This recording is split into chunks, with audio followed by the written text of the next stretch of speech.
to go ahead and call us to order at 6:01. Yes. Can I add something to the agenda? In a second, I'm gonna do that as soon as I can get us called to order. Okay. I didn't get the sentence out yet. I didn't know how you operate. I was just trying to call us to order. So we are now at order at 6:01. And I know there was a couple things that didn't make the agenda that people had asked me to add to the agenda, but between me being out of town one day last week and Barb being out of town a couple days last week, it just didn't happen. So if we can add to the agenda, first off, I have two things from David. Forward all AOE documents to the board members, sort of a request to do that, and warrant and accounting process for transition and initial boards. We'll talk about what both those things mean when we get to them. And any other additions to the agenda, Jody? It may fall under 6 here, but what I would really like to have before we really get into the agenda amendments, et cetera, is kind of a really nice informal conversation between all the board members of things that they and their town would like to see or would not like to see, would not like to see in the amendments. So, I'd like it to be conversational, I guess, rather than making motions and that kind of thing first. Okay, I think we could do maybe we did it more as a report out from your. Maybe we do a report out from everybody of things that they know are a desire from their communities ahead of time. Because I think people do know what they would like, and I don't know what everybody else would like. Yep. Okay. Anything else, Sean? Yeah, Ricky, I was unfortunately could not be at the organizational meeting or the transitional meeting because I wasn't available to town. But I watched both the meetings on BCTV, and I was kind of interested if we could I at some point make a couple of comments on the naming of the entity? Yeah, or is that pretty much done? Yeah. Well, it's done, but then there's the opportunity to change it to doing business as something else. I just in had a the couple future. of comments, but I don't know what's wrong. Yeah, okay. Unless it was appropriate. We can let's see where we are when you take that up. Okay. As we get to it. Okay. Anything else to be added to tonight's agenda? I think what might be helpful for starters before we go into the agenda also that I want to add to the agenda is that, especially because a lot of the administration is here, not everybody knows everybody. And so maybe just a quick go around of people to introduce so we have faces and names to go with stuff. I'm sure everybody probably recognizes most people's names, but so I'm Ricky Davidson and I'm from Brattleboro and I am chair of the BUHS board and at our last meeting was elected chair of this board. Kim Price from Brattleboro, vice chair of Brattleboro board and clerk of this board. Ann Beekman from Putney, chair of the Putney board, member of the VUHS board, and member of this board. I'm Dave Scholes from Brattleboro. I'm chair of the Brattleboro Town School Board. I'm Jamie Plumbaugh. I'm the vice chair of the Putney School Board and a member of the Transition Board.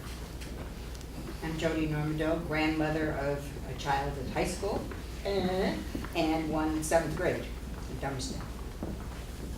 Sean Murphy, I am the BUHS director from the town of Guilford, represent Guilford, and I'm the clerk of the BUHS board. I'm Christina Naylor, chair of the Dummerston board, on the transitional board, and now vice chair of the SU board as well. Mike Roberts, I'm the vice chair of the Guilford board, and filling in for Kelly Young, who is officially on the transitional board and our clerk. Emily Hart's the chair of the Guilford School Board. Emily Murphy-Poor on the Brattleboro Town School Board. John Gagnon, the principal at Guilford School. Jerry Curry, principal of Hope Grove School here in Brattleboro. Hi everyone, Keith Wyman, principal at BAMS.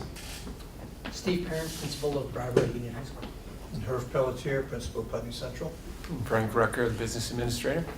apply a holiday superintendent, and I would like to say that I invited principals. I invited all, not all could be here this evening, knowing that we had budget discussion on the agenda. As we get into it and decide how we want to go about discussing the budget, we'll either invite some or all of the principals back to other meetings as well. And Rick, do you want to just introduce yourself? Introducing the guests. Yeah. Richard Mills from Dummerston, BUHS, 6th board member, interested observer. Thanks. All right, so the first thing on our official agenda, thank you everybody, I think it was just helpful just for everybody to know who everybody is. First thing on our official agenda is election of a board vice chair, which we did not do at our last meeting. We elected the chair and the clerk, but we haven't elected a board vice chair, so I'll be happy to take nominations for board vice chair. I would nominate Emily Hartz as the vice chair. Okay. I'll second that. Is moved and seconded? Is there any other nominations? All right. Seeing none, Emily, would you be willing to serve if elected? I would be honored. All right. So all those in favor as Emily as board vice chair, signify by saying aye. Aye. All right. Opposed? Abstentions? None? All right. We've elected our vice chair. Thank you, Emily. So we just need to confirm future dates and sites for future meetings. Maybe this will be a helpful time for everyone to grab their calendars, however they happen to do that. We had decided at our meeting last week that after this month, and just please correct me if I'm wrong, I have us tonight, and then I have us on Wednesday, April 24th at 6 o'clock in Dummerston. And then starting in May, we were going to go first and third Thursdays of the month. After that, 6 o'clock seems to be a good time for everybody, so if we keep 6 o'clock still good for everybody, it's a general time to start. And we just need to decide where we want to be those nights. If there's other things going on in those schools, those nights, as far as other board meetings or things like that, I know that sometimes with SU meetings and other meetings, we try to partner those up, but so in May, we're looking at the 2nd and the 16th. I thought I have that we were the 2nd and 4th Thursdays. Is that, okay. No. We talked about that, but then we, You mean second and fourth? Okay. yeah, the 1st and the 3rd were the only ones that were completely available. Yeah, Joe. You know, with the time frame that we've got here, we may need to add some more. Is that going to be easy to stick some others in the middle? If we have to, I mean, it's just as easy as everybody's schedule allows that to be, I would say, because, you know, just a couple days warning and we can get another meeting warned if we need to. But, but for right now, we're looking at, so May 2nd and May 16th in May. Any suggestions as to locations for those two meetings? It'd be nice to keep that process. of Rotating, yeah. I don't know, Herb, do you know about May 2nd? Could we host? It's a Tuesday. Oh, Thursday. It's the first Thursday of the month. Oh, it's the May first 2nd. Thursday. Yeah, that sounds okay. Okay. I'll double check with Sarah, but I think it looks fine right now. All right, so we'll do 6 p.m. in Putney on May 2nd. May 16th. Any suggestions? Probably do Guilford. Yeah, Guilford, okay. Is Guilford okay, you think? Sounds good. John, okay, great. So we'll do 6 p.m. in Guilford. So I think the only thing then in June, just keeping with our schedule, we would be the 6th of June would be the first Thursday, the 20th would be the third Thursday. I know that week is full of moving ups, graduations, awards nights. So as far as Jody was talking about moving dates, can I suggest in June we go the 1st and 2nd? Oh, Putney has 2nd Thursday, so we can't do 2nd Thursday. The new merged board will be elected by then as well. That's right, by then the new merged board will be elected, so actually, let's just plan on June 6th at this point, and then if we need to put others in, we can. Just to put in the bonnet on the Wednesday, Brattleboro's first and third Wednesday, but we're only meeting on the first, so it could be second, third, and If we need to. we could use Wednesdays Okay. after that. All right, so, but is there just spread it around, one of the Brattleboro elementary schools want to host on June 6th? Jerry's here. Maybe come to your house on the 6th of June? At Oak Grove on June 6th, at 6? Sure. Okay. Would you, like, in the gym? Would- I mean, where do you, I when mean, you how host? large a space do you? I would say big enough for this size group of people. We could probably do it in the library, it'll be. The library? Yeah. Okay. I was gonna say, where do you usually host You don't- board meetings? Usually in the library, but if you don't have a big, Yeah. like, crowd of, And we may not have all the principals at that point. Right. Anyway, Depending so on it what might be the smaller agenda than is. this group, so. okay. So let's plan June 6th at Oak Grove. Yeah. We'll leave it open to potentially put in other meetings if need be between now and then, depending on what we get done for work. Does that sound like a plan moving forward? Excellent. All right. The next thing on our agenda is BCTV recording meetings. They're here tonight. Thank you very much for being here. We really appreciate it. It says discussion, possible action. If we want to have BCTV here, you will need to agree to do that and let us know so that we can contract with them. Need a motion? Yeah. Let's do a motion first, then we can have some discussion. Yeah, I move that we contract BCTV to cover these meetings as much as possible. Moved and seconded? Okay, is there any discussion related to that? I completely agree. Okay, excellent. Awesome. All right. Okay, all in favor? Aye. Opposed or abstentions? None. Okay.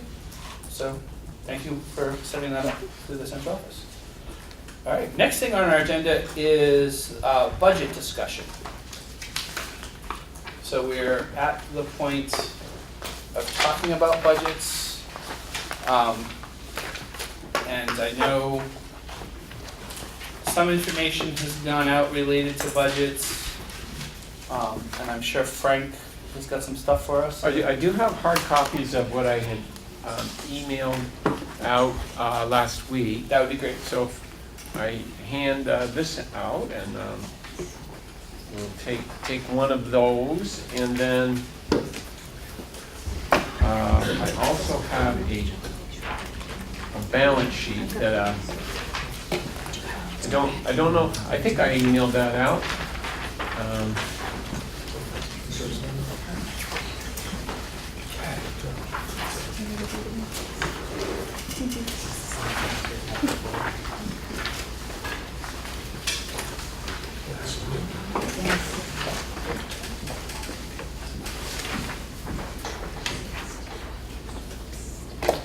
So coming around is a budget overview for the FY 2020 budget, consolidated budget, let me Right. clarify that.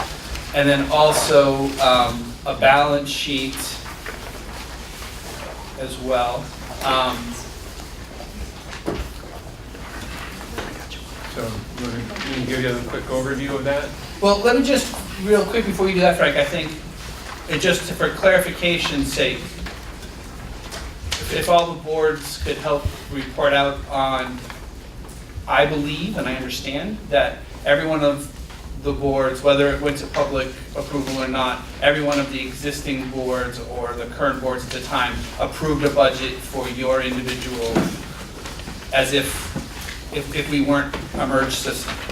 And I believe, Frank, you took those numbers to come together to give us this budget overview. That's right. So I'll turn it over to Frank maybe to give us the budget overview from that, and we can go from there.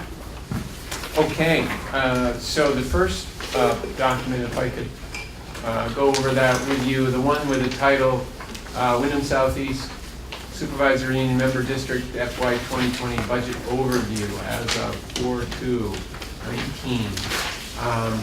So as Ricky said, we're simply taking all the deliberation from our local school boards through January, which for many districts also carried into town meeting.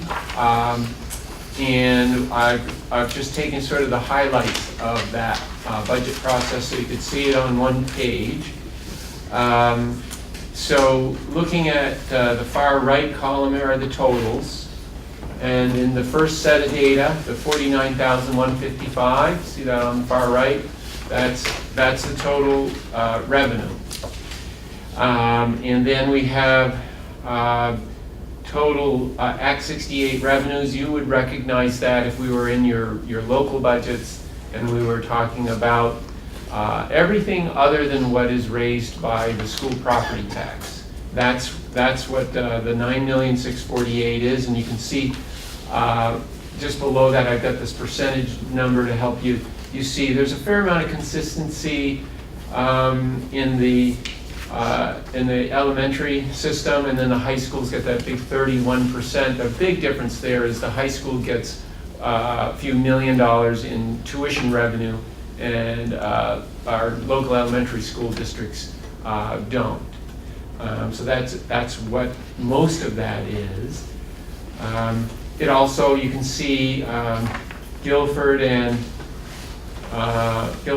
a higher percentage than the other district. That reflects the small schools grant. Guilford getting a higher proportion to Dummerston also does receive the small schools grant, but that's what makes Putney look a little conspicuous. They do not get a small schools grant, so that's why their percentage of their total budget is a little less. So I will talk about why that matters in a little bit, but the next set of data under expenditures, you see again on the far right the total of this group of 5 entities that exist today, 50,172,000, and that's 1,017,000 less than the revenues, and that's all intentional based on the preliminary proposals that use fund balance. And these are all proposals that each of you deliberated in your local school board budget planning. Remember, voters vote on total expenditures. They don't vote on revenues, they don't vote on fund balance. That's a part of a funding mechanism that we agree on in the budget development process, and then once the board approves the budget, I report it to the Department of Taxes and the Agency of Education. The next set of statistics are typically statistics. This is the proportion that we spend on direct instruction, on administration, on operations, and so on. That's data that's also in the Agency of Education's annual report. That's why we have this document, and this document has traditionally been published by the Wyndham Southeast Supervisory Union annual report. That's why we've presented information in this summary level. And then at the bottom, because we don't have specific information for each entity any longer from the Agency of Ed as it relates to the key funding statistic, which is equalized students. I can't provide the actual individual school data as you are accustomed to seeing for equalized students, and then as a result of having that number, you get to spending per equalized student, and you can calculate a tax rate. But we certainly can apply the existing school funding formula and law to the whole entity, to the whole 50,172,000 proposal, using the 2,234 student data that was provided, which would provide if the legislature does not change the current yield number that we talked about in all of your meetings, it's 10,666 right now. If they do not change that, this is, and you don't change the budget, this would be a likely figure. And then the reverse page on this same document is the usual Agency of Ed's format to help us understand how we translate this proposal into a school property tax rate. And so you'll see it there on line 1, that same 50,172,000 and that 9,648 revenue, that reduces us to a 40,523,000, what they call education spending. And that divided by our 2,234 students is the 18,139 on line 16. I'm in that second column. And then it's just 18,139 divided by the state's number of 10,666 that I just mentioned. And there's the $1.70. And I did create the column FY19, which is the present year. Even though it's not a merged system, if you added all of the current budgets up that were passed last town meeting, and you did the same math, you see a comparable number is $1.67 down there on line 33. So that $1.67 compares to $1.70, which is 1.6% estimated change. And maybe the last thing I can mention about this is the last thing I heard from Brad James about deliberations on the yield is that they may actually increase it a little bit. Didn't get an actual number, but if they did increase the 10,666, that lowers our tax rate because it's our spending divided by that number equals the tax rate. So if they changed that number, that 10,666 to our number of 18,139, 18,139 divided by 18,139 is $1. That's what our tax rate would be. That's not going to happen. But the point is that that number goes up, our tax rates go down. As that number goes down, our tax rates go up, and that has nothing to do, with your discretion. But you can see what went into that: the spending, revenue, and student count. All of those variables went into that, and ultimately they get divided by 10,666. So that's a quick overview with no assumptions at all around making differences from what you deliberated and approved at your meetings to this point. Could you tell if there was a difference in the total the total pupils? If there's a change from the numbers that we used in March Yes, our locals to what we have now? Yes. So yes, we did estimates, and usually we get 3 versions. There's one. The first one's supposed to be final from Brad James, the equalized student number. This year we got 12 versions. All along the way, I was deliberating with you in your budget development, sharing whatever the latest version was. What happens seemed kind of odd, but the current number that we're working with is, you see it on the FY19 on the tax calculation line 15, 2,250.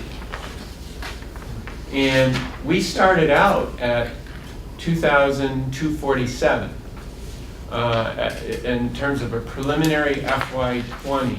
So for all of you, you would remember, I assume, I would come in and I would say, well, we looked at your census data that goes into the AOE that they then apply poverty statistics to, and it gives us this equalized number based on the fact that Putney was up quite a bit.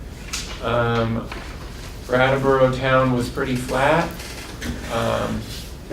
Dummerston was pretty flat. I made projections on what a best guess I could would result in if we didn't merge and we had our old separate numbers. I gave you a number that I said, I think this is a best guess. Well, when you start out at 3 kids different than where you were, that's virtually no change. Well, the versions kept coming, and in the end, we ended up, as you see, 2,234, which right up to version 11, we were at 2,247, and then version 12, boom, we dropped it. But it's still only a 1% drop. So as you see on line 15, it's actually it's 12 students. It's a 0.8%. So. Is that an actual drop? I mean, don't they count the students in the fall, or what? Yeah, it's our total enrollment was down a little bit, but then they apply how many kids are in poverty, how many kids are eligible for English language learner, how many, they apply different weights, how many kids are at the high school level. Those are all So weighted this is an differently. equalized pupil. These are the equalized pupil numbers, yeah. Thank you. And we just don't control them. They apply the state data from the tax department and various. How does it compare with butts in the seat? It's pretty similar because in the end, the way the equalization formula works is they count all the kids, they apply the weighting, and then they divide the whole state by a number that gets the whole state back to where you started from. And the whole purpose of that is to say, well, where there's a higher level of poverty, you'll end up with a higher count. But if you are basically the average of the state, at the end of the equalization process, you'll get your same number back. And we are pretty similar. Do you have that? I'm doing it right now. We're pretty similar. The equalize is not enormously different. It is a little bit higher, as I recall. I was doing the math to get the actual numbers of butts in the seat. And that's in the fall, That's or is October. it? That's every November, yeah. November. Well, that's part of it. Yes, they do. They include EES and, but they only, assign a 0.46. So you'd have to do a few calculations to get back. So not counting EES, we have 2104. No, and you're not including Vernon. And I'm not including Vernon, yeah. So I'll do a little more math and see if I can get a little. Just curious as to how it works out. Thank you. The other thing I just wanted to mention is the second document that I handed out, and that is the balance sheet. And the balance sheet is the last audited statement, which is, last June. We'll be shooting for another fiscal year end in this coming June, 3 months away, and we'll go through another audit, and this will be updated. That's why I have that up at the top. But I think the useful data here as it relates to what we're doing now in terms of budget is in the middle section, the reserves. So you can see we have the general education reserve for Brattleboro Union, 2.3 million, and then a capital reserve of 1.4 million, and then an endowment of 5 million. So a total of 8.7, and so on across the districts. It is important to remember when you look back at your budget deliberations, or if you just look at the document I've just reviewed with you, we have planned use of fund balance on these documents. So you'd need to take away FY19 and FY20 to get back to where we're going to be. And that's always assuming that we hit our budgets, both revenue and expense, which typically we have some variance there, but not too much. And then also, I know it's not any new news because we've had this information out. But the outstanding debt is another number that of course changes every year.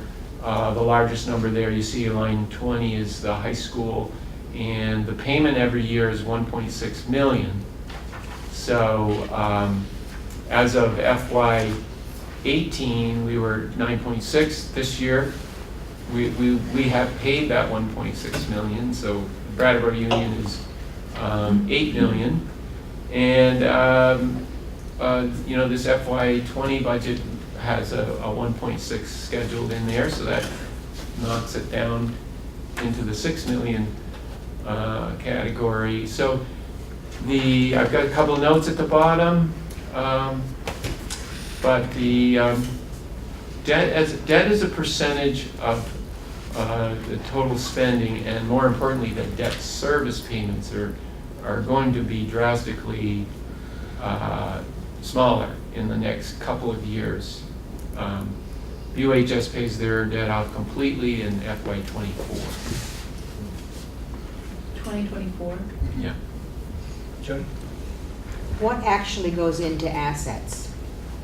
All cash. Now this is there are two formats that the Agency of Ed Governmental Accounting Standards Board rules require. There's the statement of net assets, and under that format, and you will see both of these in an audit report. Statement of net assets has your fixed assets and the accumulated depreciation. Then there's this format, which is the traditional school board annual report, which is a fund basis, and this is simply cash, accounts receivables, your current assets, and it does not include your fixed assets. So it doesn't include buildings and structures? No. I was gonna say, a school building at $338,000, your houses are going for that. But if you look at the audit report, which is on the website, you'd see that cash in there, but then you'd also see the value of the building less the accumulated depreciation. Okay, thank you. Mm-hmm. Other questions for Frank?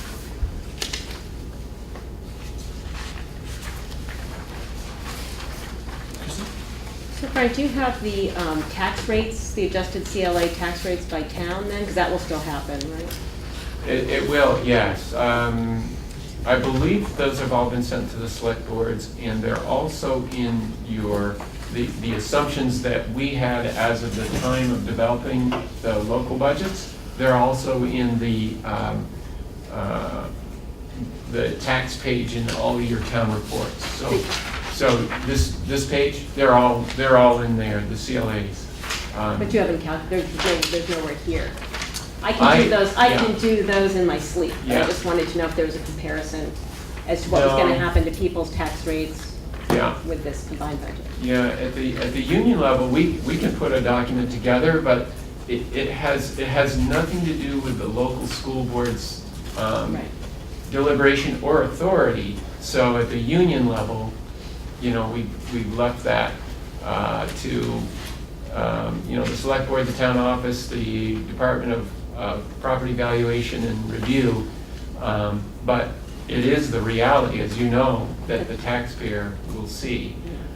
Sometimes it's up, sometimes it's down.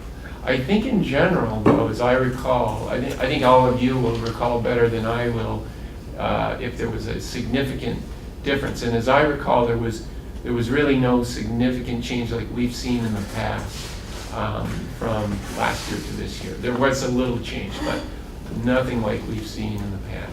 I thought one town went down quite a bit, but you're saying it didn't. As I recall, I don't believe it did, but You've got 100% in here, so is that just a guesstimate? No, the 100% reflects just what the union allocates. So the union does not deal with a CLA.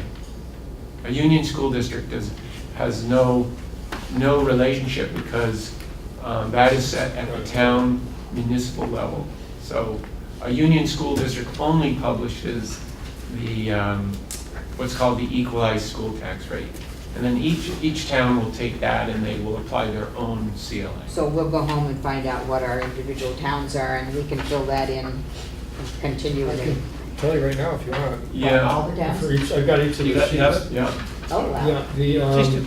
Brattleboro was $6.0605. $6.05. Yeah, Guilford is $6.98. Dummerston is $6.80. And the BUHS is $7.22. Do you have Putney? But we need all the. I do have Putney. What have Putney? Say VHS again. 1 second. Putney is 1686. So those are not the CLA numbers. You were asking for CLA. Those are the actual tax rates. Yeah. Yeah, so They're not the the CLA, for example, for Dummerston, this year it's 104%, next year it's 104%. Oh, that's Okay. Yeah, that's a secret. So Okay. where's the? So if that's I'm it. looking at my tax bill come next year, I'm trying to understand how the, what we're discussing here at 1.6, 1.7, it's not comparable, you're saying, to the numbers that David just read? That's right, that's Because where. there's another calculation that has to happen at the town level on Yeah. top of the numbers you just gave? No, what David just read is the tax rate we're talking about multiplied times each unique CLA at each town level. And it's good we're processing this because the state is reluctant to provide formats that put the CLA adjusted number in a comparative document because they're not comparative. You see what I'm saying? The $1.70 is everybody's tax rate in the union, right?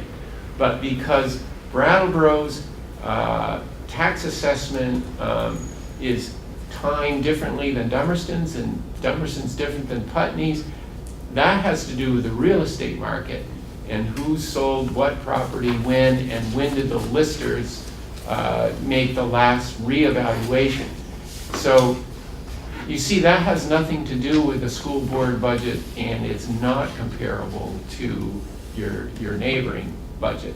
What is comparable is when you're all in the same $50 million plan, you divide that by 2,234 kids, you get a tax rate, and that is what the state has said is an equitable tax rate for each town.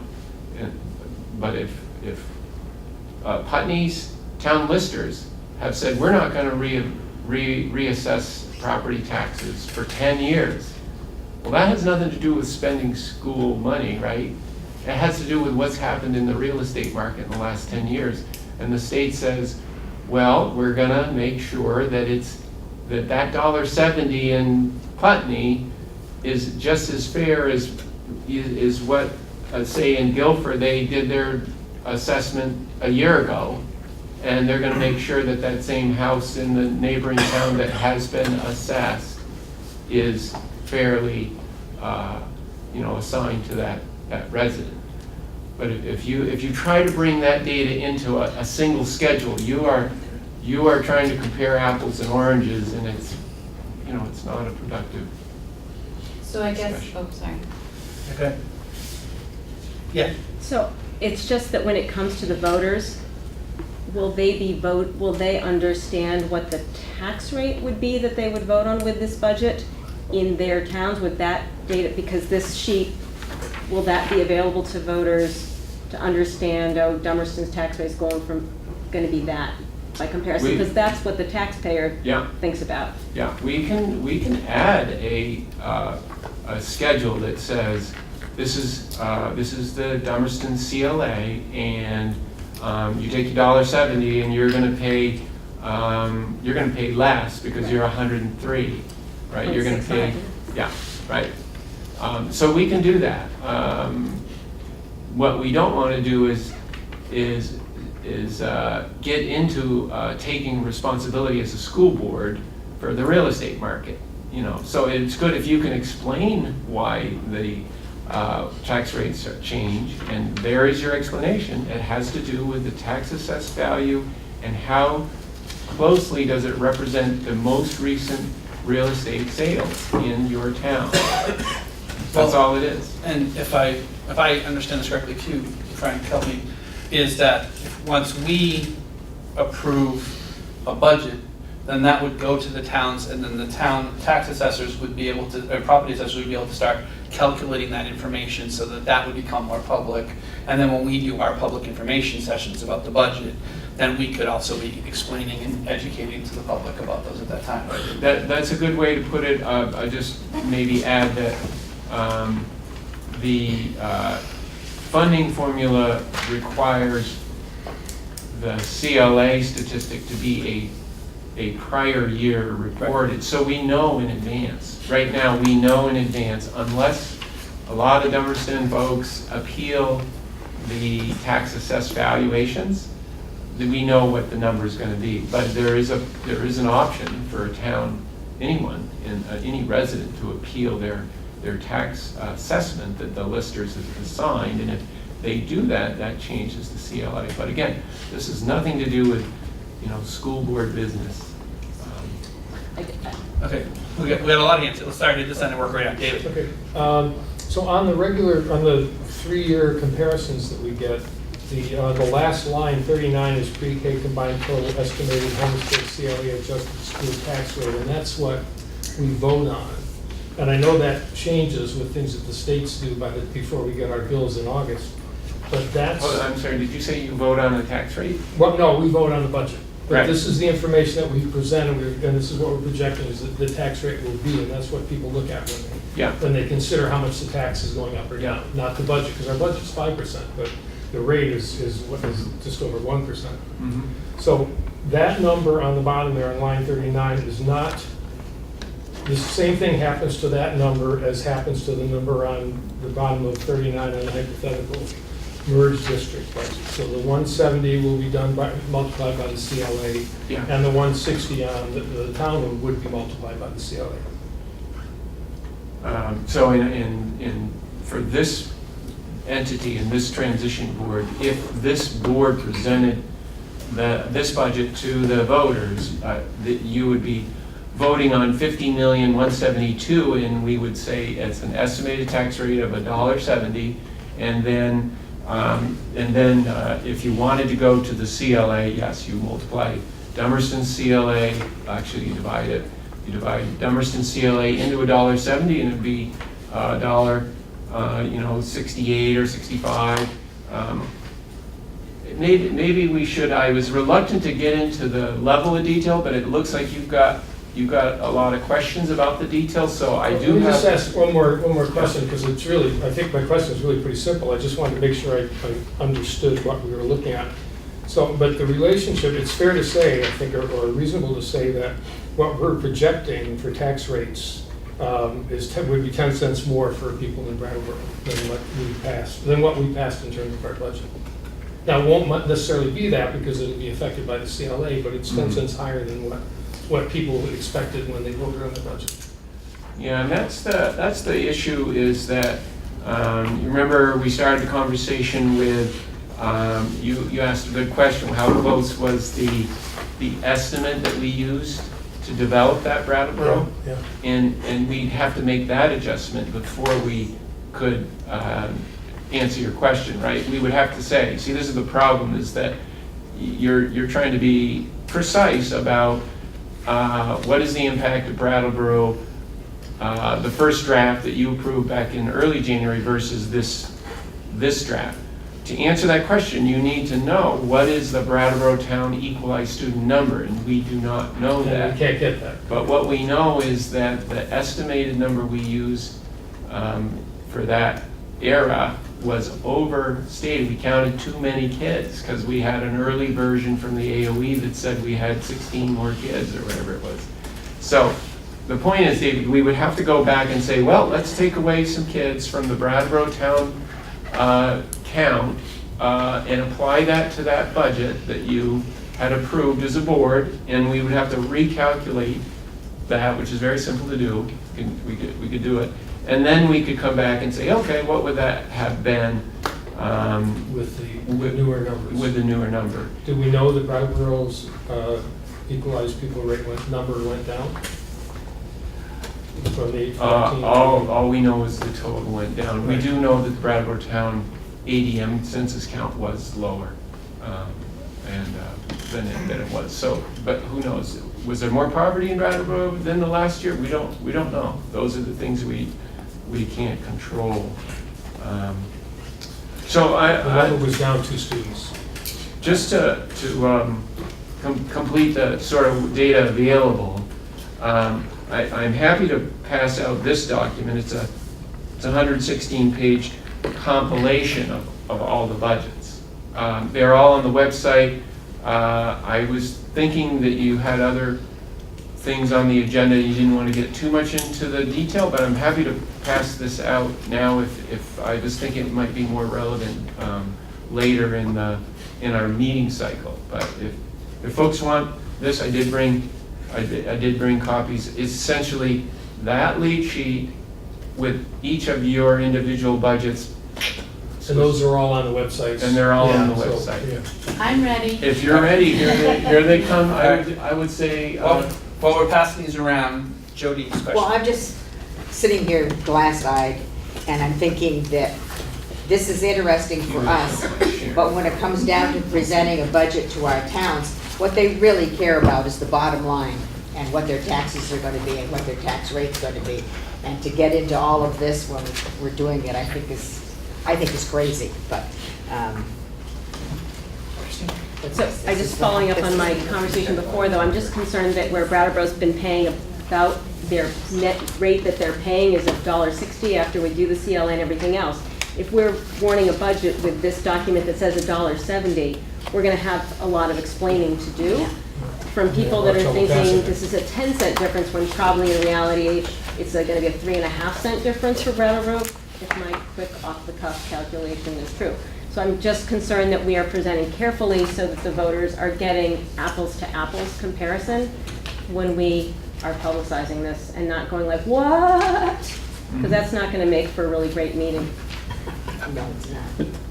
I was meant to understand that Brattleboro was 160, but BUHS was 172 as well, so we're not really accounting for that when we're saying right now that it's just 160, because that's also a portion of. Yeah. Brattleboro's net tax rate last year was $1.59. Okay, I understand it, but we're not, when we're saying that, I don't think we're including that BUHS is also. That's included with the, Brattleboro. no, that's included with the. Yeah, that's in the budget. That's in there. That's included, yeah. So if you look at page That's in all of 75, it. by No, the I'm way, talking if you look about at page combined. 75 is what you're referring to. Did everybody get a document? I think I brought. That's Brattleboro's final. That's the final for everyone. The Okay. Brattleboro, the UHS number comes. Oh, I do have one more. 81 cents. One That's more. their UHS portion, so that's. So page You're hoping 75. you've seen the last of I had that. BUHS. Page 75. On the far right-hand column, David was referring to the very bottom number, line 39, $1.60 in Brattleboro Town projected. And then, Christina, you were just referring to the $1.58 or $1.59 right next to it. Yeah. Right, Yeah. like previous years. And Yeah. so- Yep.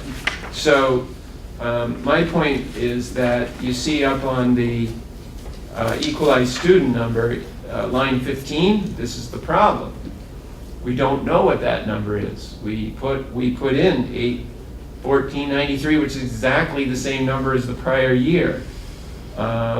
But when the state finally equalized all of our numbers without telling us how many were in each district, they came up with a lower number, and now we look at Brattleboro Town and we see on line 15 there's a little number right below that. Those are the actual numbers that you were asking about earlier. Brattleboro Town actually went down a little bit, 2 kids, right, 880. So might think that doesn't matter, but it doesn't take much to make your tax rate go up. So all I was saying is we would have to recalculate the tax rate using a lower number. I guess your number would be as good as mine. I don't know how you would estimate that accurately. I'm just saying the CLA should be put in, Yeah, so that and that as- advantage is stuck back Yeah. in when we warn it, when we warn the budget so that the taxpayers understand. I'm not And saying we we- need to go back, but I'm saying Yeah. if that if that adjustment isn't made, which is still favorable for Brattleboro, that Yeah. would be surprising. I'm not saying you need to go back and calculate previous years, but if people are knowing that last year it was $1.59, the year before $1.58, and now they see $1.70, Yeah. that's, and it shouldn't be $1.70, it should be $1.70 divided by, I don't know what their CLA is off the top of my head, but perhaps you do. 103.7, yeah. Okay, so Yeah. that's gonna bring it down to maybe $1.63 Yeah. or so? That's right. $1.64, so Yeah. that's a better number and more reflective of what the taxpayer in Brattleboro will pay. Yeah. And a jump that is more understandable perhaps than a 10-cent jump from the previous year. Yeah. Have I made myself?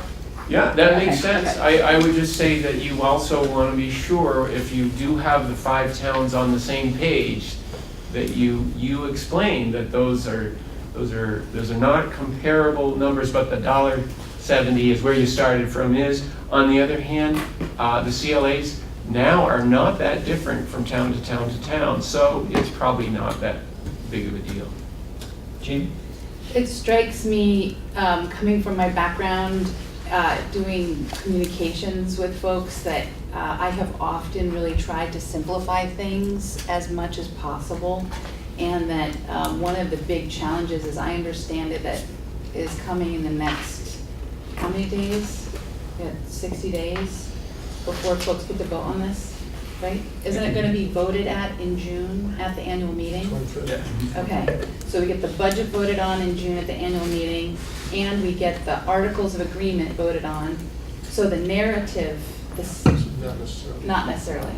So meaning that we have this challenge of taking what appears to be a 10-cent jump and making it super, super simple without, for the nerds that are all of our neighbors, which you know who you are. We've already had these conversations. They're gonna say, oh, it's the CLA. But for a lot of folks, which I would probably include myself in, if I see 170, I say there's a 10%, there's a 10-cent jump, and that merged district is costing me a higher rate, and that's the narrative. The budget fails, and what happens to BUHS and Guilford? I'm like immediately thinking, like, already next step.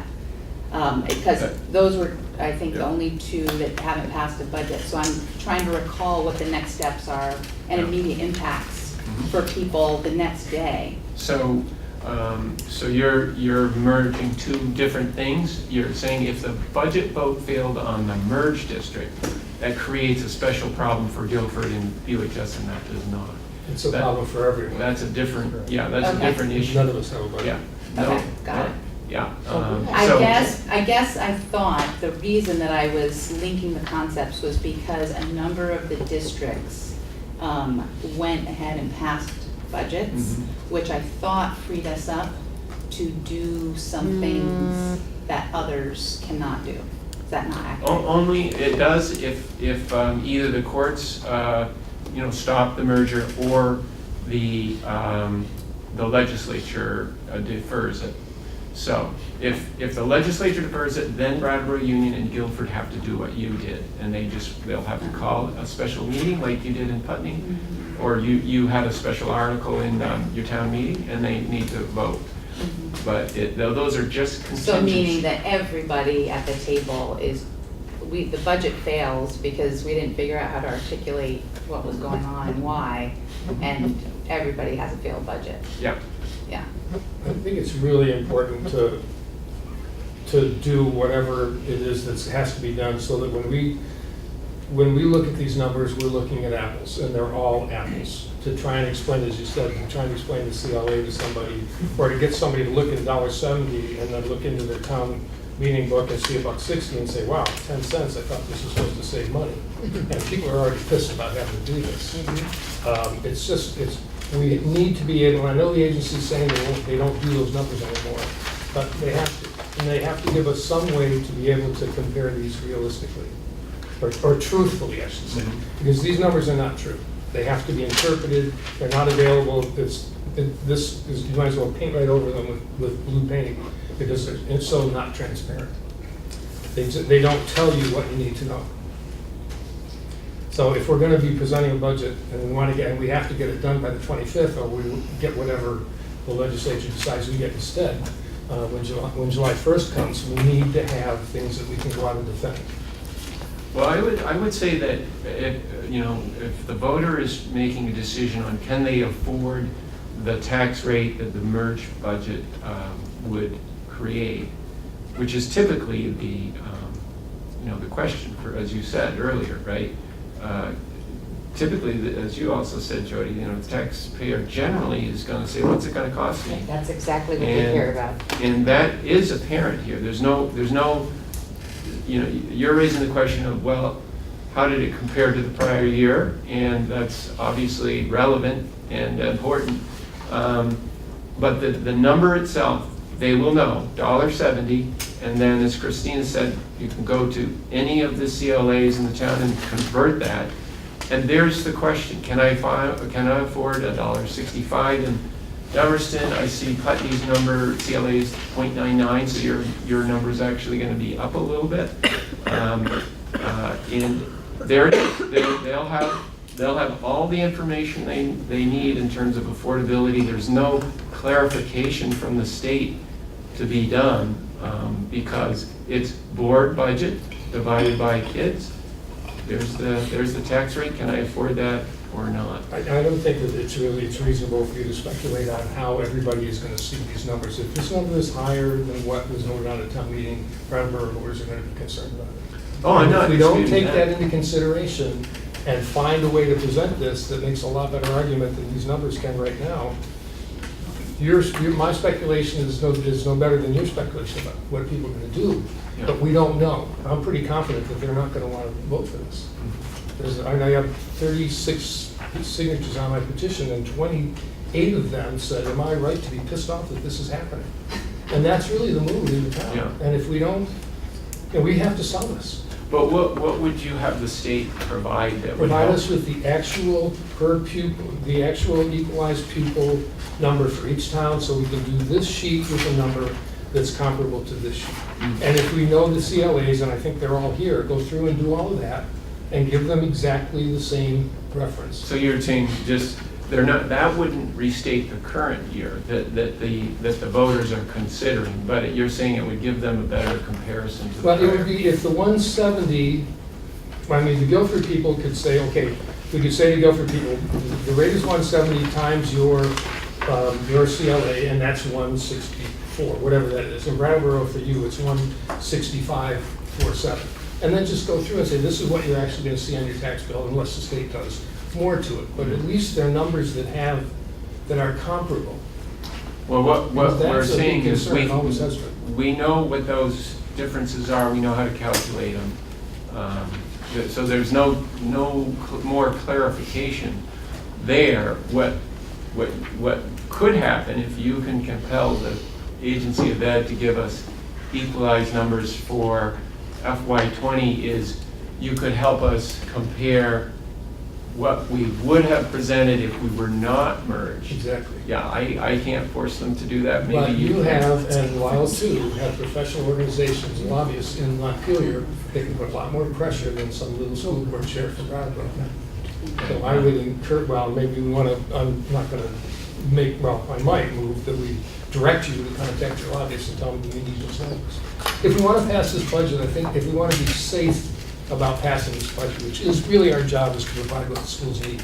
And if we're handicapped by numbers that we can't explain to people, if somebody says, well, it's going up 10 cents, and I try and say, oh no, and then try to do what you just did, it just circles and circles. It is complicated, yeah. And it needs to be simple. Yeah, I wish it was. Well, and it seems to me what you're saying is we need numbers from the Agency of Education in order to make it simple. No, it won't make it simple. It'll definitely get into more detail. The simple version is that first page that I passed out, and then this tax page here. That's the simple. Is that if you had to put the whole system together as the law says it will become, it was $1.67. And now that you've gone through your deliberative process and you've presented a new plan, obviously you haven't voted on that, it's $1.70. So that's the simple version, that it's a 1.6% increase over what you would have paid last year if you were a union. But we weren't union. Right. And that's where we're saying, And well, if you wanted to go back 3 or 4 I can't years change with the law and have the state rewrite Right. that. And if you can, then I'll be able to work through that. But I cannot, I can't do that. Can't enforce them. So, new kid on the block question, what the heck's a CLA? Common level of appraisal. Okay, So, good. you want to, it's So pretty simple. now I got it, okay, I hear the word appraisal, I'm good. So Yeah. I keep hearing CLA, so I just wanted to make sure. Yeah. And so it sounds like before the next board meeting, that we'll be able to do a little number calculation and be able to all come to the table with our increase in our tax rate based on numbers available to us at our town. Accurate? Is that true? Yes, no. Meaning that No. we'll be able to articulate in a very simple way, whether or not our paperwork demonstrates that, or the agency listens to us and does our equalized numbers. We're going to Increase be able over to. what? We're going to be able to calculate potentially a tax rate that we will be able to, in conversation, be able to talk to folks about. Absolutely, you can do that right now, but when you say increase, it's the difference. It's not an increase, it's the difference between the $1.70 and what the CLA is in Putney. You can do that right now, and next meeting, I can have a nice sheet for folks that gives you that. I'm loving that. Does Yeah. anybody else want that? What is the CLA in I want Guilford? that. That's the only one I Sounds haven't great. heard. 103, yeah, and It's it's, 100.3, if you Yeah, look at- 103. Oh, okay. If you- 143? 100.3. Oh, I think so. If Is you this look so at this. simple, we could do it right now? well, that's a big Yeah. difference. We had like 5 minutes Yeah. and 2 minutes of Very silence, we could just. See this calculate it? document here, if you want to look up any of these things, the table of contents tells you where the budget is. So like, Jody, you were asking for Guilford. Guilford's page 94. I already did it. Kim's been over here working math like a crazy person. I got Putney at 100. Well, I did it based on a ratio of what the FY19 is, based on adding all 5 together. Okay, And so it'd be easier to just kind of pass it around. okay. This would be FY. So you didn't base it on an average, you based it per town based on what? What, what out of Putney's gonna- 100, so like Brattleboro was 814.93 for FY19, which came out to 36.3% of the 100, if you do, of the students. So, what? If that's what we're looking for. So it came out to 36.3%, and if you take that with the equalized students of this sheet for FY20, which is 2234, it's 810.94. So you basically you divide the 2240.90 divided by 814.93, which gives you your percentage, and then times the 2234 by your percentage, that gives you your equalized student, your rounded, Sort of. not exact, Sort of. but based on the ratios from FY19, it's going to be fairly, yes. But if you just take the $1.70 and then divide it by the 99.7 CLA, Putney's rate is $1.70, like $1.70, 1.705. Yeah, I just got to the equalized, I didn't go past that yet, but, I was just doing the really what it is Yeah. versus the looking back, which I think what Jamie wanted is what is it gonna be really? And this is by the 170, where are we looking So you at? take the Jody. 170, I just want to ask Craig, is Guilford CLA 100.3 or 103? Yes, it's 100.83. 100.83. That's that is FY20. That makes a big difference, okay. It does. So Okay. their rate is $1.60. So we're all over the place, and I just want us to try to stay a little bit focused here. I know that people want to figure this out. If we want to take a 5-minute recess and people want to do math, does that sound like a plan? Is I there- second that motion. All right, so let's take, it is 7:05 right now. Just turned to 7:06, so let's say 7:15, we'll come back. Everybody calculate numbers now, use the bathroom, do whatever you gotta do, we're adjourned. All right, go.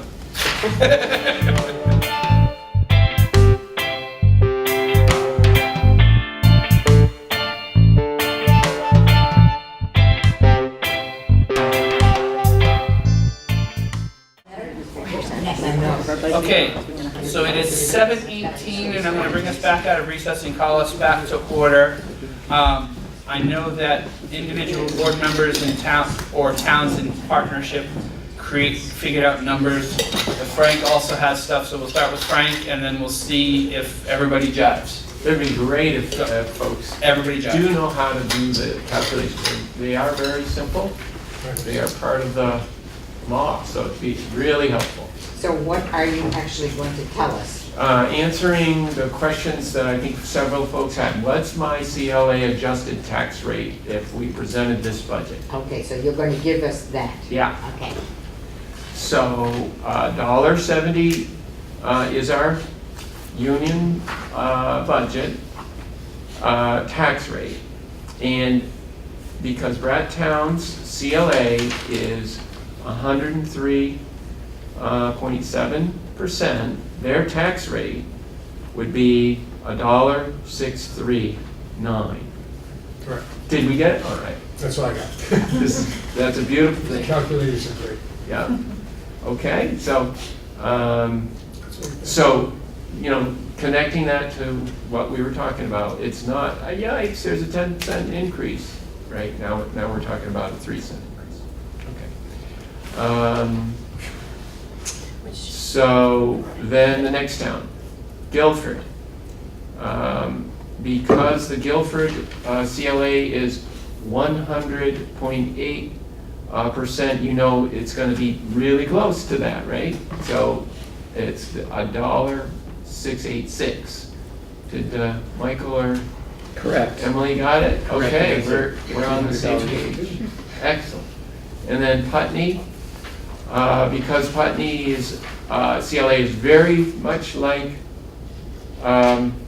Guilford's, almost 1.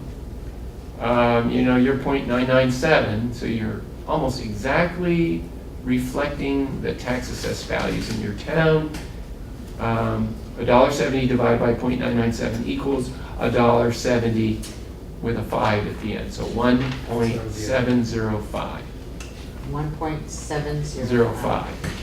And I like to do 3 digits on tax rates because you can just turn that into a tax bill on a $100,000 house. So a $100,000 house at 1.705 is 1,705. Or in Brattleboro, it's 1,639. I think the state puts a 4th digit in there, and I think that's confusing for people. But, It depends on who's doing something and who's confused. yeah. Exactly. Did you do Dummerson's? No, Oh, I'm sorry. hasn't done I'm that. sorry, I missed Dummerston. Somebody must have got me on that conversation. Here we go. Dummerston, I have that on page, and I'm sure Christina's got it, but it'll be good to compare notes. Okay, so Dummerston is, CLA is on page 88. 103.68. So we put in the number. If you were doing the spreadsheet math, it would be 1.0368, and then we divide that 1.7 divided by that is 1.639. Exactly. Hey, yay, which is very similar. Just like Brattleboro. Same as Brattleboro. Yeah. Okay. So, we should have done that first and then had our conversation. But all I was trying to illustrate is that, hey, the budget this board is proposing will cost $1.70, but because real estate values have changed in markets in different towns, it means the difference between $1,705 in Putney versus $1,639 in Brattleboro. And what what's going on there, that's about what, $60, $70 difference. What's going on there is, it's not that Putney resident is paying $70 more than Brattleboro, it's that their house is assessed at a lower rate, so you've got to raise more money in order to make the same payment that the Brattleboro resident is paying. That's the whole point. Okay. Any other, Jamie? How do you get to $1.70? Can you explain the process? Yep, so that is back on that first page that we were talking about, the summary. And it is the same process for every board in the whole state. So that's this thing, yeah. So it's the proposed budget of $50,172,000. Take away the revenues that you don't need to raise by a tax rate, which is tuition, and it's small schools grant and those sort of things that we can go to your budget page, Jamie, so you can see exactly what that is. Divide, you take 50 million minus about 10, you get 40 million, you divide that by 2,234 kids and you get 18,139 per kid. That's what they call base ed spending per kid. They call it equalized kid. And then you take 18,139, you divide it by that 10,666. That's your tax rate of $1.70.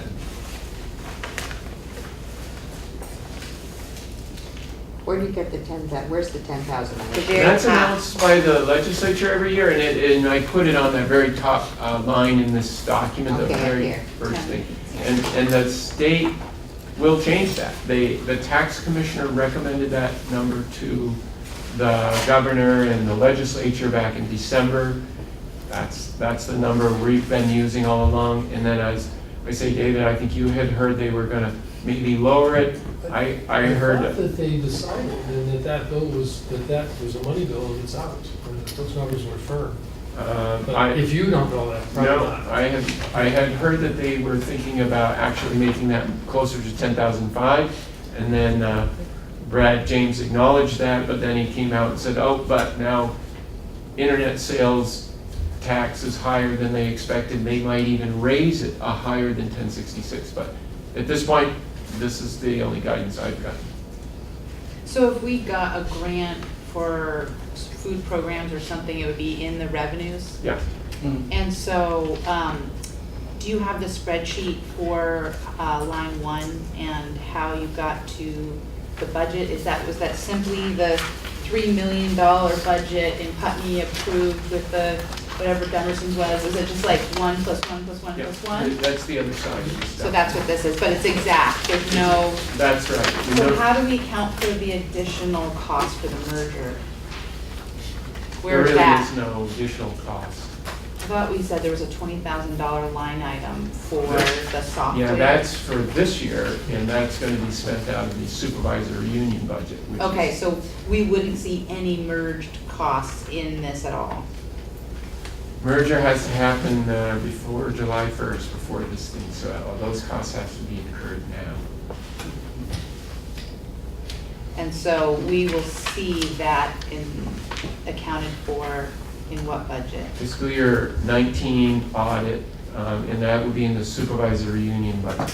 So the SU budget is where the costs of merger Yeah. get accounted for? Yeah, at this point, you know, many merged districts got a $150,000 grant from the agency of that, but this district did not get that. But in the individual budgets is the high school and the SU budget. So on that first page, yeah, you see Brattleboro Union is there, and there's the town school, and there's Dummerston, Guilford, Putney. Yeah, we're adding up each one of those, and those are what adds up to 50 million. So it doesn't matter where the money goes. If it goes to the SU budget, it comes back to us anyway. Ultimately, it does. Yeah. Yeah, it's part of the assessment from the SU to the district, but I think Jamie was getting at the periods, you know. I was trying to understand when it was being counted for. Yeah, that's logical. And the new formed board at some point in next fiscal year will get an opportunity to look at the audit, and we'll see those numbers Right. once the audit's done.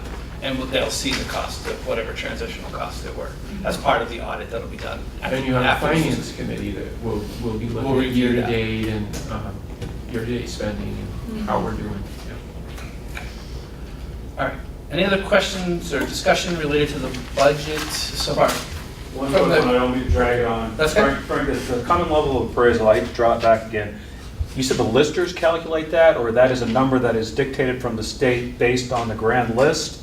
Yeah, the listers report the real estate sales to the Department of Property Review. Sean was a lister, he probably can tell you a lot more than I can. But they report real estate transactions every 12-month period to the state. The state looks at what the transaction was on the market versus what the tax assessed value that the listers had placed on that same property. And they basically said, hey, if we assessed $100,000 value, but it sold for 105, then you're going to look like a Putney CLA. You're going to say, hey, you're under assessing your property values. We're going to make you pay a higher tax. Just the opposite. If the tax assessor says your value is 100,000, property sells for 95, then they're saying, hey, you're overtaxing your public, and that's what's happening in Brattleboro town. They're saying your property values are selling for less than your tax valued from your lister. So the state comes in with a CLA and says, as you just saw, you're not going to pay $1.70, you're going to pay $1.64. But in Putney, you're going to pay it basically right on the school district equalized rate because you are taxing your properties consistent with market value.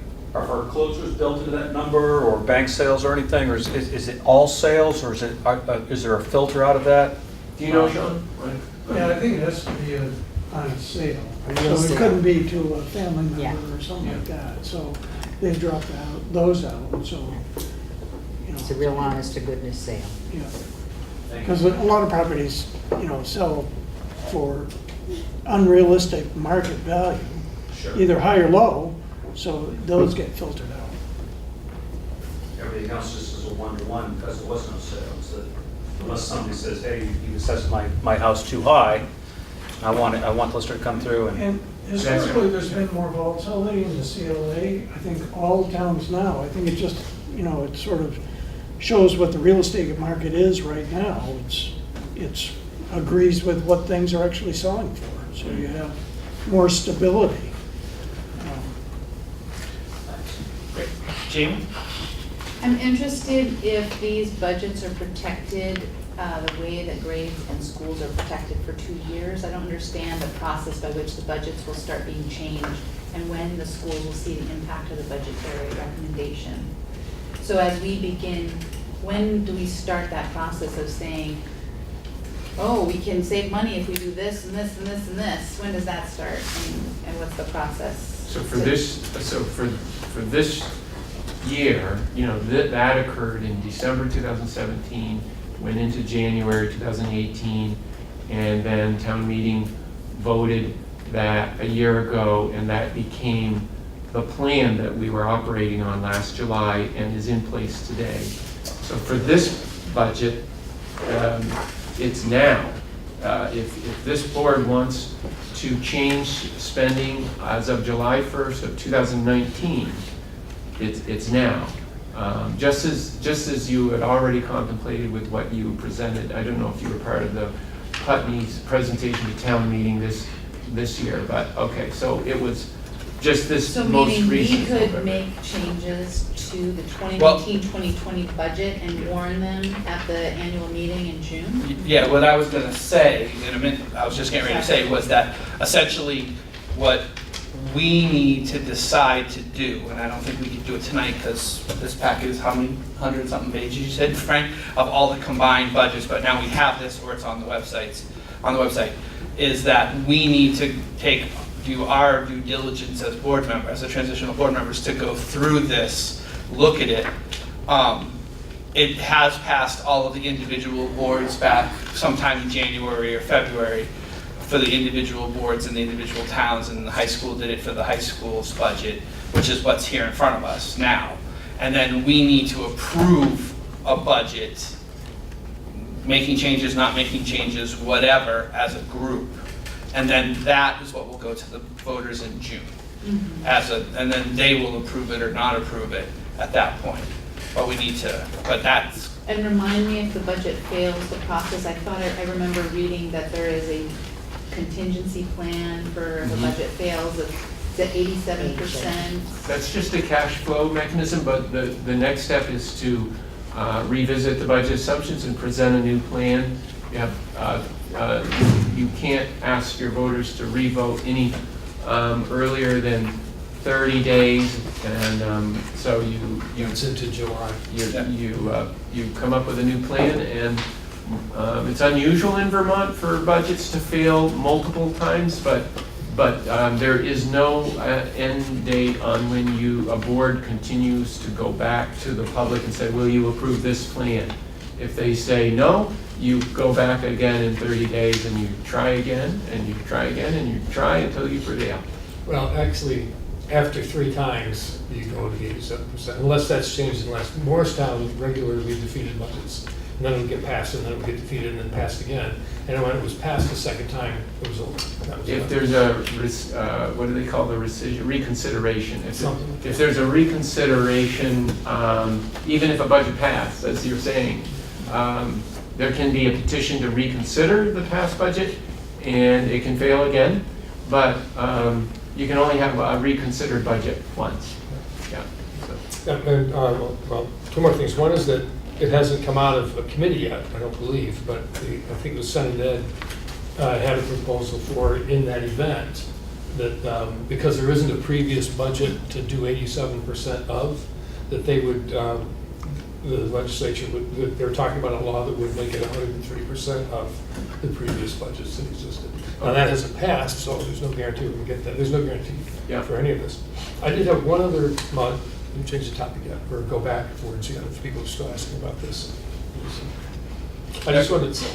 Jamie, it looks like you're kind of, so technically, because there's nothing that's passed by the Senate right now, if we don't pass a budget, there's no 87% or anything like that. Yeah, there's no, because the unified, the new district doesn't have an overall budget, a combined budget. I was doing the math, so we've got 3 meetings to review a $56 million budget and make recommendations to alert the voters in the 3rd week of June. So, are we gonna create a budget study committee? Well, I mean, Like what's, Go ahead, is Kim. that, I mean, I think we need to take into account that all of these school boards have looked at these budgets already, I've done that. have done that. right, but now we're doing it together. Right, but I think we need to take into consideration all of the due diligence and work that the So individual we can boards just did say, before. we present this budget and we vote on this budget as is and make no changes. You're We right. could. Yeah, in theory, But I think we need that's to look at it, Yeah. but we still need to take into account the due diligence that has been done by, members All of of, us, members that have been on these boards. Yeah, before. I know each town has done a lot of due diligence. Right. So I mean, I don't That think we is need to, completely clear. You know- The part that I was wondering is the process by which the transition board does their, Right, and there's a lot of that. Emily, you had your hand going up before. Parts of what you both just said make a lot of sense to me. All of the boards have looked at their budgets very closely. They haven't had an opportunity to look at each other's budgets. Right. I think you're right, we don't have a ton of time. I'd like to put an idea out that we do have a subcommittee, maybe at least a person from each board that's able to summarize the plan as it stands from each town, and then bring that back to this body as a starting place for what you're saying, actually going through. Can I just ask a question and get clarification, because I don't know what every individual, I know that for the high school board, when we looked, we created the finance committee with Frank, created, and the administrators created a budget. We presented that budget. We did multiple public meetings that were on BCTV where we presented that budget and specifics and changes and all of those kinds of things in that. I don't know if each individual board did that. Yeah, I'm seeing a lot of nodded heads, yeses. Maybe it would be for all of us to get educated, because all that stuff's online with BCTV. We could just go back and look at those things. Our meetings aren't filmed. Okay, TV. that's why I was asking the question. And neither was Putney at that time. Okay. For town meeting day, did they present? Oh, on town meeting, yeah, but I don't think Putney even presented much of a budget at town meeting, did they? We presented a proper present- budget, Yeah, we did, We but did a regular. I don't Yeah. even remember the whole level of detail that you went into, I don't recall. Yeah, the only change had been, we originally indicated that it was if this merger didn't go forward, and our townspeople said, nah, let's just vote it through the way it is, so Yeah. we removed I that. don't recall much, yeah. Emily? I don't know that, I'm thinking about the best use of people's time. We could go back and watch and look at notes from meetings, or people who were at those meetings could meet with Frank to summarize what's in each budget, and maybe we make a table or a comparison of services and expenses in each town to compare across towns. I mean, is So- that what this basically is? I think a slimmer version of this, right? Or not. Well, it's sort of what the first page does, that summary document where it's, how much of the budgets go to direct instruction and student support and so on. And you see there is a lot of similarity there. But yeah, at a summary level, that's what you have in front of you. And the other thing that I didn't dwell on, but at the very bottom of the page on that summary document, is probably one of the more important statistics, and that was the student to all staff ratio. So that's the employment at each district, given the number of students. So again, there's a fair amount of consistency there. Guilford having the lower number and the high school having the higher number, but not tremendously different. So when you think about resources, those are the really big measures of how each board has invested resources for public ed. But you said Guilford has the lower number, but it's got 4 students to 3 adults. Where Dummerson's got 5 students to 1 adult, that's quite a difference in. No, it's 4.3 to 1. 4.3 to 1. It's 4.3. 4.3. Oh, it's not 5 to 1. No, no. Oh, I'm sorry then, okay. David? I appreciate that there's numbers here, but I think what Emily's trying to say is there's also the values that you've put behind those numbers and how the decision process that you went through. It sounds like Ricky went back and forth. There was a public comment period. I would just agree with Emily that there's perhaps a committee that could come together and say, this is the process we went through, here's how we did the back and forth, and here's how we ended up with this budget and these values that we're bringing forward to the merger board.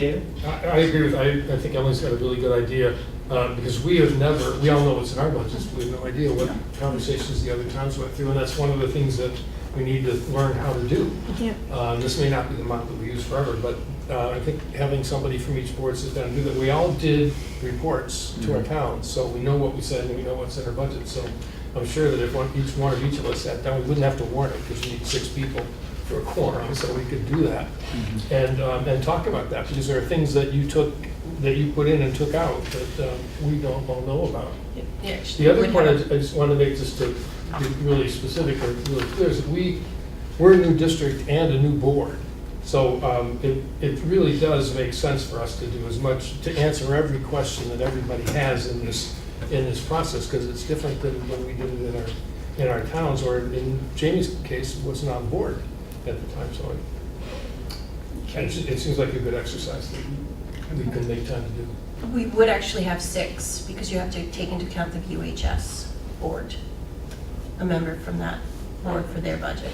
So that'd be fine. That's 5, okay. But 5 of 10, is that a quorum? That's what I was wondering.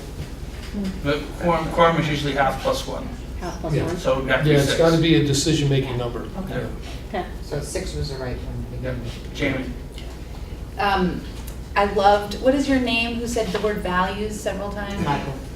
Michael, I'm Jamie, hi. I love the word values, because I've been watching budgets as the tools by which we agree upon our values. And one of the things and one of the reasons that I ran for school board in Putney was because I was so impressed with our food program. And I was looking at the process by which we were starting to go into the merger process. And I understand we're gonna start doing communal buying. Is that how this is gonna work? We're going to start doing, we all have to sync up with the same contractors? Is that how that works? No? Not for food service. So you don't, so each school can keep their own individual food service program the way that it is? We haven't talked about that, but that's an important topic. And but the assumptions that I think I've heard from district to district in the budget deliberation process is that generally folks are pretty happy with the way their food services are run. I know Dummerston is looking at the Brattleboro model and considering. We're also looking at the Putney model. And you're looking at the Putney model. So to that process is I would expect to continue to evolve, but no one's told me the intent is to impose a single supplier and or contract. So meaning that the system. 2019-2020 year, people can proceed as we have proceeded in previous years, without an expectation that this process would create, we'd have to start doing unified purchasing. Not on an immediate. Most of what we do is unified. Pellets and fuel oil and paper and even our collective bargaining agreements for our teachers and our support staff. So 98% of what we do is pretty much unified. But school lunch programs are one of the few things that have evolved somewhat independently. The majority of the contracts are with cafe services. But even within that majority, the food committees have advocated for different, values, in terms of types of food. I believe that process will continue to evolve, but it certainly is a good topic for the board discussion. I mean, for me, it feels like one of the things that is when it's very tangible, it's very real, it's one of the ways that I feel like many of us have been really excited as pre-K parents to look at what's happening at the school. And so I'm watching this process going, so how do we talk about this now that, what are the implications for the ways in which each school has created space for their values to be expressed? It's definitely one of the big advantages of the merger is if we learn from each other, we can scale up success so much quicker when we have these kind of collective conversations. And I would say too, that based on the proposed budgets that are all in here, based on from all the towns, if there's no changes made, then that would keep everything the way it is currently related to the food program, because they were all already budgeted for each individual budget. So if we don't make any changes to at least to those pieces of the budget, then everything would stay the same next year, and no one would see a difference. But that's next year, and we're gonna have a whole totally, if we have to merge, we're gonna have a whole totally different board. And they're gonna be looking at a budget the following year, and they're going to be looking at where they can cut and where they can combine. It's not gonna be up to the individual towns as to what you do. It's not gonna be up to whether you have a special food program or whether you have a special athletic program or anything like that. It's gonna be the board. So I don't think you can count on anything after the first year. Well, and maybe you can't, but what I'm saying is that, because we were talking about the budget piece to it, is that because that's one of the ways that every budget's a little bit different, it would stay the same for next year. That's all I was saying. Just this next year. Right, but that would be the same with any year at any school at any time. Because every year, every school was looking at an individual budget, and depending on that board's budget as it sits right now, it could radically change from one year to another. But we're not going to be, as school board members, looking at an individual budget. Right. It's going to be 8 people that are looking at budgets. Yeah. But I do think it will continue to be a site-based look. You're going to be looking at each school. I'd love to think that, Frank, but I'm not, I've been watching what's been merged already in other areas, and that's not proving to be the same. And, Do you have an example? I think you saw that in Lillian and Gray, what they did up there where they're moving their school teachers around, their students around, the 6th grade into middle school, and they were cutting some programs that people were really upset that they were cutting. And then other districts throughout the state have had some of the same issues, and people have not been happy with it because they were told in the beginning that those things wouldn't happen, and they are happening now. So all I'm saying is that we can't count on it except for this year's budget, which has already been prepared. So what I was getting at is the examples where this system has been required to merge programs, like in special education.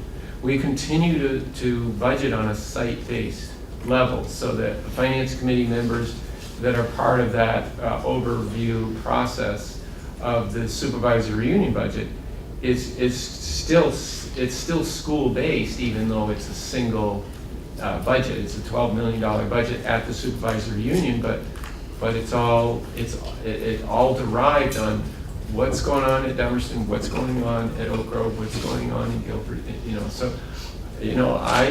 I haven't gotten the impression from any boards that I've worked with that folks want to move away from that. And I'm building the accounting system right now, and it is still very much school-based, and it will be very visible in the financial information. I hope it comes to pass that way, Frank, I really do. Me too. And I'm looking at people who are going to run this time, and I think that these people will probably keep that way. But I'm really concerned about what happens down in the future. Sure. David? I think, and Jody, that's one of the things that needs to be, Frank talked about sharing our values and how we express them. I'd love to do that. And that's one of the things that the process for that needs to get codified in the articles. Mm-hmm. And then it doesn't matter who, if we look at the articles as a constitution and we develop it carefully, not to try to slam something in by July, then it'll be very difficult to not have those values reflected. If we set up school councils that do the first, but to the extent that the law provides them without being school districts, we set up buildings that are built around that school community to do the first parts of the budget work and bring the budget to us, bring their individual budgets, or work with Frank, obviously, in developing so that we're all in the same place. Then that's the way that's protected. See, those are the things that I started out the meeting with, what I want to talk about.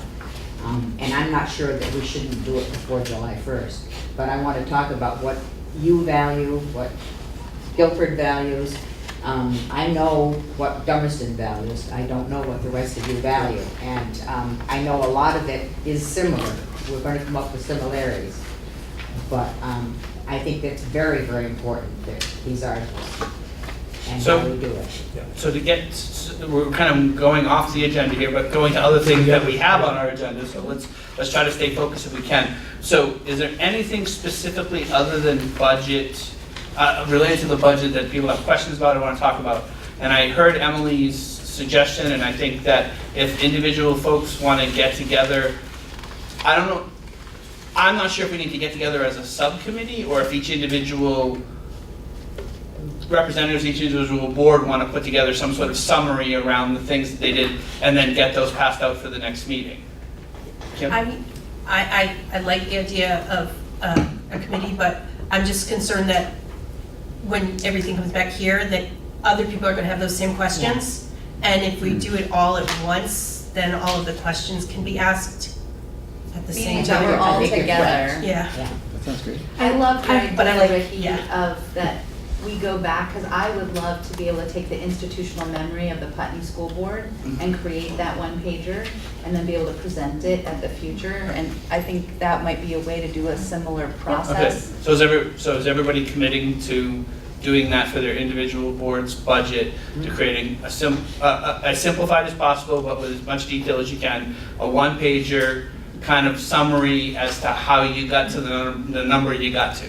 And I'd like to hear the values of each board in the process. Yeah. Okay, so we're moving off the budget. Oh, wait, one more budget. Okay, yes. Just, Frank, on the equalized pupil numbers. Yep. For Guilford, And Putney, the equalized pupil numbers changed from last year to this year. For Dunstan and Brattleboro, they stayed the same. And I'm curious why you were able to do that, or why that happened. Sure, yeah, and again, remember what we said, the whole thing is based on estimates, so you go to page, what is it, 20, or no, page 7. Page 7. The big doc. That is the school census data that gets sent to the Agency of Ed, and then they equalize that data. So the top number of block of statistics is the November 2018, the most recent census. And then the next group down is the prior year, the November 2017. And then the third block is the difference. And that's what you're getting at. Oh, I see. So when you look at Putney, they were up 11 students, or 12 students, and at the elementary level. So we said, wow, that's a big increase. We would assume that would translate into a higher equalized student. As I had mentioned earlier, Brattleboro was basically flat, and that's why I just left it there. It's actually down 1, but I just left it. And the same for Dummerston. You know, I didn't deduct, but I didn't increase it. Whereas Guilford, again, up 13. So on a small basis, that's a big increase. So those were the ways we took our best shot. Yes, yeah, great, yes. Yeah. And then, actually, I should have thought about this. Somebody asked what were the real counts. Was that you, Christina? Somebody asked. No, I asked No, Jody did. So I should have thought about this document, but this actually answers your question as well. Just a total straight head count. In the fall. The second block says over the far right, we were 2,537, and that compares to 2,562. So overall, I was thinking, hip hip hooray, we should be in good shape. And then the AOE came out and said we actually lost 15, which didn't make sense, but. Well, Vernon was also included in that, and Vernon. Oh, good point. Yes, Vernon is. Yeah, good point. And then I think, Jody, you also asked how does that compare to the equalized? And so we're at 2,234, and then with this data at 2,562, we have to take out Vernon, and that's the answer to that question.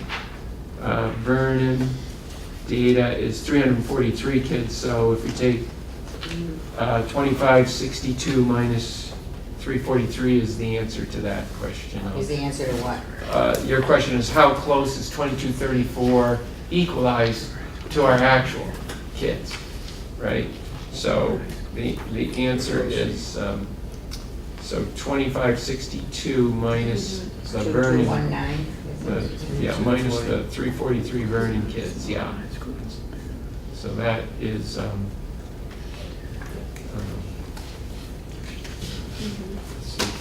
Okay. We deal with budget questions, right? 2219. Yeah, 2219 You is what I got. versus 234, so the difference is the poverty factors that are, greater. Plus, equalized students is a 2-year prior, it's a trailing average. Census data we're looking at is the most recent, so there's differences. Okay. Good. All right, the next thing on our agenda is amendments and a discussion related to amendments.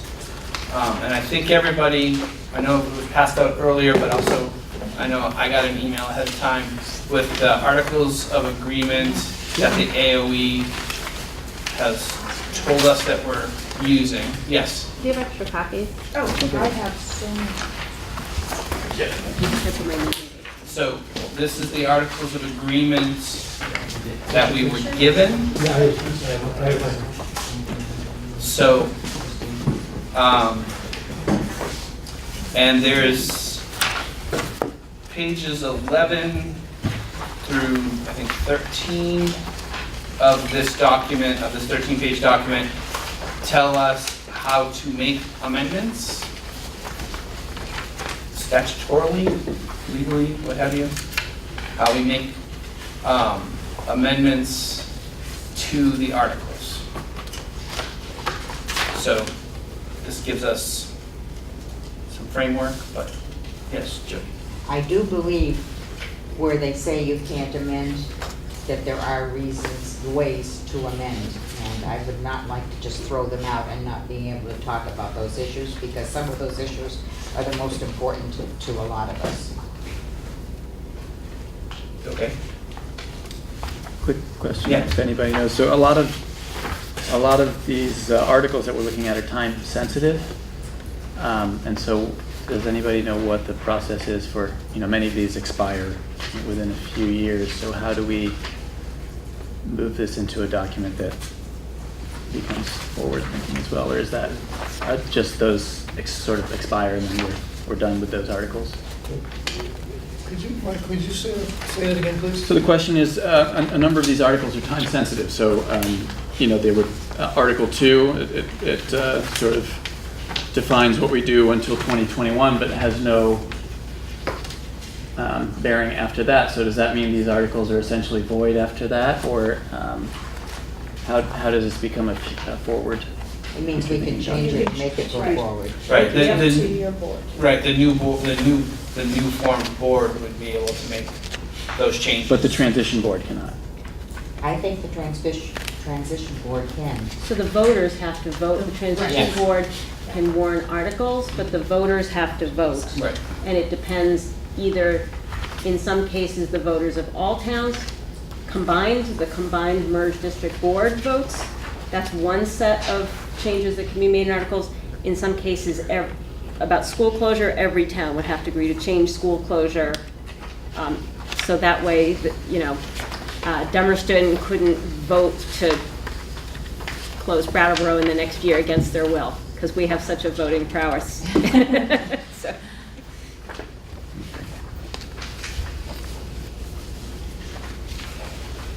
Christina, can I? Okay. So are you implying that based on your interpretation of this, that it isn't the body at the annual meeting that has to vote, it's actually the voters in each town? It depends on the, articles have to be done by Australian ballot, I believe. But I thought that was at annual meeting. So if there's a simple majority of the articles passing an annual meeting That's a great in July question.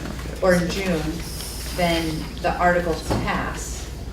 How would you And- get each town to vote on something at the, I guess you'd have. You'd warn it, and whoever showed for that town. Right. Okay.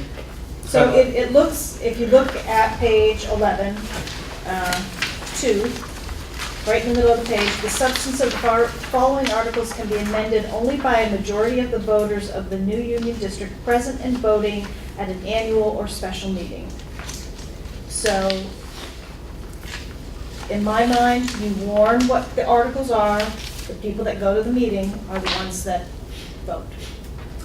Name where you read from again? Right here. Right in the middle of page 11. Two. Did? These articles, these default articles are default. And they become the articles. Nobody votes on them, nobody has to vote on them. If we wanted to change them, we could look at, the 90-day part is over, so there's a question about whether, there's a question in my mind still about if we can do any amending at this point. We would make any can. difference I checked on it our today. text. We can. We can. Yes. So then the question is there anything that we absolutely want to change between now and then? Because as I said earlier, this really is, we're developing a constitution for these schools in this community for the future. And I think if we want to take our time and really look through what we want to have in it, do we want to have, do we want to define the leadership councils? Do we want to have define hiring committees? Do we want to mandate an equity and diversity committee? Do we want to include a system for divorce if the town wants to get out? These are all things that we can do and are up to us, but are really important. And I think that's why trying to do all that right now would be why I asked her what is important to you and Brattleboro, and what is important to Jamie and and what's her name down there? Ann. And in what's her Putney, you name? know. I think we need to sit here and talk these Yeah, over. absolutely. And I think, personally, I think that this board needs to come up with what we can, I've been told by other people in the state that we can do pretty much what we want. We have to look at what we value down here and put those in an article of agreement. We weren't able to do a lot of it with the 706B study committee, but I think that we've come a long way in working together now, and I think we can work together to everybody's benefit and get what we want out of it. And that's what I'd like to sit down and do. Lyle? So a couple of things I tried to clarify today with Donna Russo Savage. You can amend these, and as long as they go to the electorate, you can amend them at any time. So if there may be some things that we want to move on now and have it warned in time for the June 25th meeting, but we shouldn't feel like we have to rush through this. It makes more sense to, let's be thoughtful, do what Jody's suggested, and then in the fall, we can have another special meeting to bring forth new articles that we want to change. That's A. B, if the electorate has an idea of something that they want to have amended and you've not considered it, they can petition to have that done as well. So it's not going to be just the new merged board or just the transition board. There's a way for the electorate also to bring forth ideas for what they want the articles to look like. Where is that documented? I think it's in statute 706N. I don't know where. That was what I was told today. Section 16. Sean? Had his Well, hand up. one of the things that a lot of people referred to, even after the leadership councils were sort of, they're gone out of this article Yes, of they're not. agreement.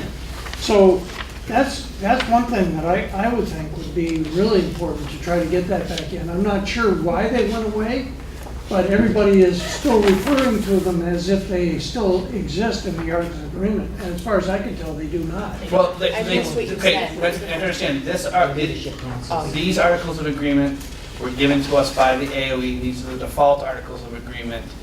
The articles of agreement that the study committee put together, or the ideas that other people had related to any of that stuff, none of that stuff is necessarily in this document. This is just what the AOE So gave I us. would So go we back- can put in anything we want. I would go back to the Articles of Agreement that were drafted by the study committee and take that transition, the leadership council, and try, that's one of the things that I think really bothers me, is that it's going to be difficult to get a lot of public involvement over what it has been with each town having its own school board. So for me, that's the biggest hole.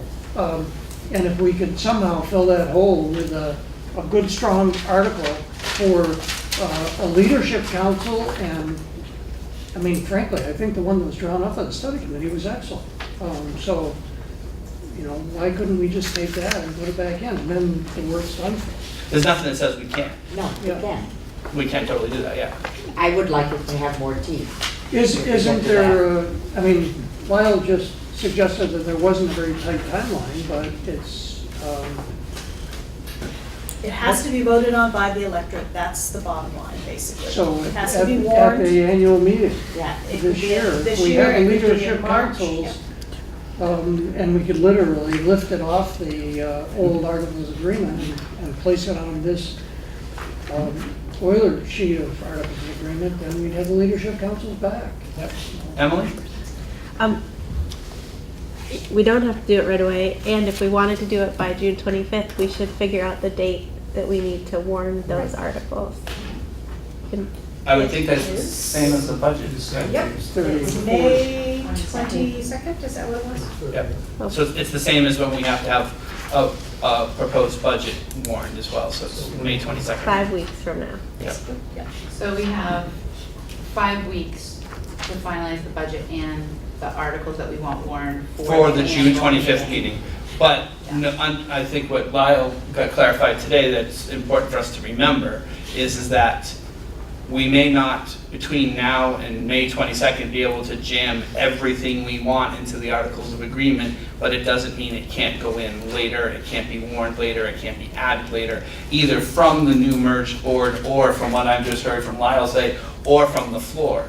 So for instance, if Jody was not on the new merged board and something she really wanted, there's no reason that says she couldn't come to a special meeting and propose something a year from now, and it would get You'd have to added. petition. You'd have to get a certain Petition. percentage of the. Right, but it could happen, is what I'm saying. Emily? Okay. Petition. Christina? I just feel like we're kind of a room of ninjas about articles and what our communities want, and I think this next year, for whatever 2 representatives from each community are going forward, are gonna have their hands full with managing a merged board, and if we can get some articles taken care of while we're all still here, and we know what articles are, and feel like we've gone through a process. I've sat in this room with many of you for a long time and know how to write an article, I think. I have a law degree in that now. And so I think it might be great if we could convene some of these people, you know, any willing people to try to work on it and to try to figure out what's gonna help this move forward and support the next board versus stick another thing on them. So if we could get a few of these things done that I think are really important and our voters would like to hear about, and it would be helpful for that future board if we could get some of it done. And it could be changed if it's not working. Jody? I just think we need to prioritize. We need to sit here and prioritize and take the ones that are most important to all of us and work on them now. And let the other ones go down the ballpark. But we need to agree on it. We need to help each other out. We need to agree on it. Jamie? So I'm already in my head thinking about the mechanisms that I use to do this kind of editing and wonder what the legal restrictions are, because to do this process efficiently, if I was going to do this with my board any other place, I would have a Google document. I would upload the articles as they exist. I would have comments, I would have editing, but I think open meeting law restricts our ability to do that. So could one of us, who's a little bit of a nerd on such things, do it and then present it at one of these meetings on this screen so that we could have some folks get together versus being conversational about it, that people who are ready to go, who feel like they have a law degree in articles, could start the process and make sure that instead of coming together with marked up pieces of paper, we have things already in an electronic format, ready for presentation, so we can move things along at a speed that is efficient. Well, and I was gonna suggest what Jody had said just a second ago is maybe what it is we need to decide on what's like the 1 or 2 major things that each one of us feel needs to be addressed, and maybe we'll come up with 8 of us having the same number 1 thing. And then maybe Do that. Then do what you're suggesting, Jamie. If we can kind of narrow this down, because this is 13 pages with 14 articles and whatever else. So if we can narrow that down a little bit, then maybe we can break off into some little groups to work on that one or that one or that one, and then present them in a way. I saw a couple hands over here. Robin first. I just wanted to say I hope that before you get into the nitty-gritty of editing the language, the conversations would narrow down what amendments or do we want to make, what articles do we want to change, because it's not going to be addressing every single one of these, but what are the major issues? And I already heard the leadership councils brought up by Sean, which I think is a really important thing to consider. I just want to say I'm hoping that this board will also consider possibly looking back at the previous document that was done by the study committee for some of the changes to how long a prohibition on school closures, which I think was a lot longer in that than in these, and also the constitution of the board. Because first of all, I think an even number is a difficult number for a board, an even number of members, and also just the fact that Brattleboro has 2/3 of the students in this school district and 1/4 of the members on the board seems a little bit out of proportion to me. So I hope that people would be willing to consider some alterations to that. It would have to be a voting thing to change too, because that's the way it's voted. Well, all of these are. Yeah. All of these No, are but I things that mean- have to be voted on. With the 2x2 is for everybody voting on everything. Right. And I think if you go the other way, you change that kind of thing, so we Which have is I think what Robin's saying is that's what we had in the article we Right. wrote, the study committee put together, was a different format Yes, to it do, to was. creating them. to Instead make of up two from each town, it was, proportionate. yeah, it was a little bit more proportionate. It wasn't exactly proportionate, otherwise the board would be like, 6 people from Brattleboro and then 1 from all the other towns or something. But it wasn't proportional, but it was a little bit less weighted in Brattleboro's disfavor. And I think in, just to talk to that real quickly for a quick second, I think that, and Christina and Kim can probably help me with this if I'm misremembering it, I think we went round and round with that for probably about 8 months worth of meetings to try to get it to be as equitable as possible within the confines of the law. It was probably about 8 months worth of meetings. Anyway, David. Yeah, I think you just hit the 3 biggest ones. I wouldn't be surprised if there was a 4th and a 5th, but I think those are the ones that really are prominent. We don't have to fit into the law. Now, we're not trying to meet the standards of being a preferred model under 46. We can create things that that weren't available under the 706B process. And the other thing is that that 5 people could get together or do a Google Doc and work on language for these, because I think there are some things that could be added to the Leadership Council outside of what was restricted by 706B. So, and look and actually do that work and bring it electronically to show to everybody. Because once it's up there, it's public. So why don't we just do that real quick? Why don't we, everybody give me your top, and we'll try to keep notes between maybe Kim and I, the top 2 things that you think need to go into the Articles of Agreement, and then the 10 of us will do that, and then we'll see where we end up. And then see if we need to add an extra one, or if we have a bunch of agreement, that's great, and then we can figure out how to work forward from there. That make sense? Does that make sense, just to kind of get that out of the way? Because we keep dancing around it, so let's just do it. Not to put you on the spot, Emily, but want to start at that end of the table and work our way this way? I'm not prepared to do that. Okay. My board hasn't come back to these with that lens, unless you feel like we have and you have something to say. I don't, I have a couple ideas that I could throw out. Emily, I couldn't And hear they you. don't have to I'm be sorry. set in stone. No, just what you think, or you've heard, or you've talked about, need to go into the new Articles of Agreement. I'm sure that leadership councils would come up. I'm sure that a mandatory stay on school closure or extending that as longer would come up. But I'd love to come back to the next meeting with a more concrete list from the current board, which has totally turned over since the study committee. Okay. For me, I think school closure is one. The other one that I think is more complicated and not something that will be done, but would like to keep on the list is pre-K, more equal opportunity for students in all the towns. Okay. Kristen? I'm going with 3B and 4A for 500, please, Jack. What did it say? What does that mean? It's restructuring of grade configurations and closure of school buildings. Grade configurations and closure. And our board has not changed, and I think my voters have been extremely clear along the way. So. But Jody will probably tell me differently. All right. Voters have been very clear. Sean? Well, I would go right to the Leadership Council as my #1 concern, and also any other things that could be created to bring more parental community involvement to the schools. I almost feel like I could just make a motion tonight to take the Leadership Councils off the original Articles of Agreement that were developed by the Act 46 committee and bring them to this, and we could make changes. Just do it, because I think we don't have to take it word for word, but if it was in this article of agreement, I would have a lot more comfort with it.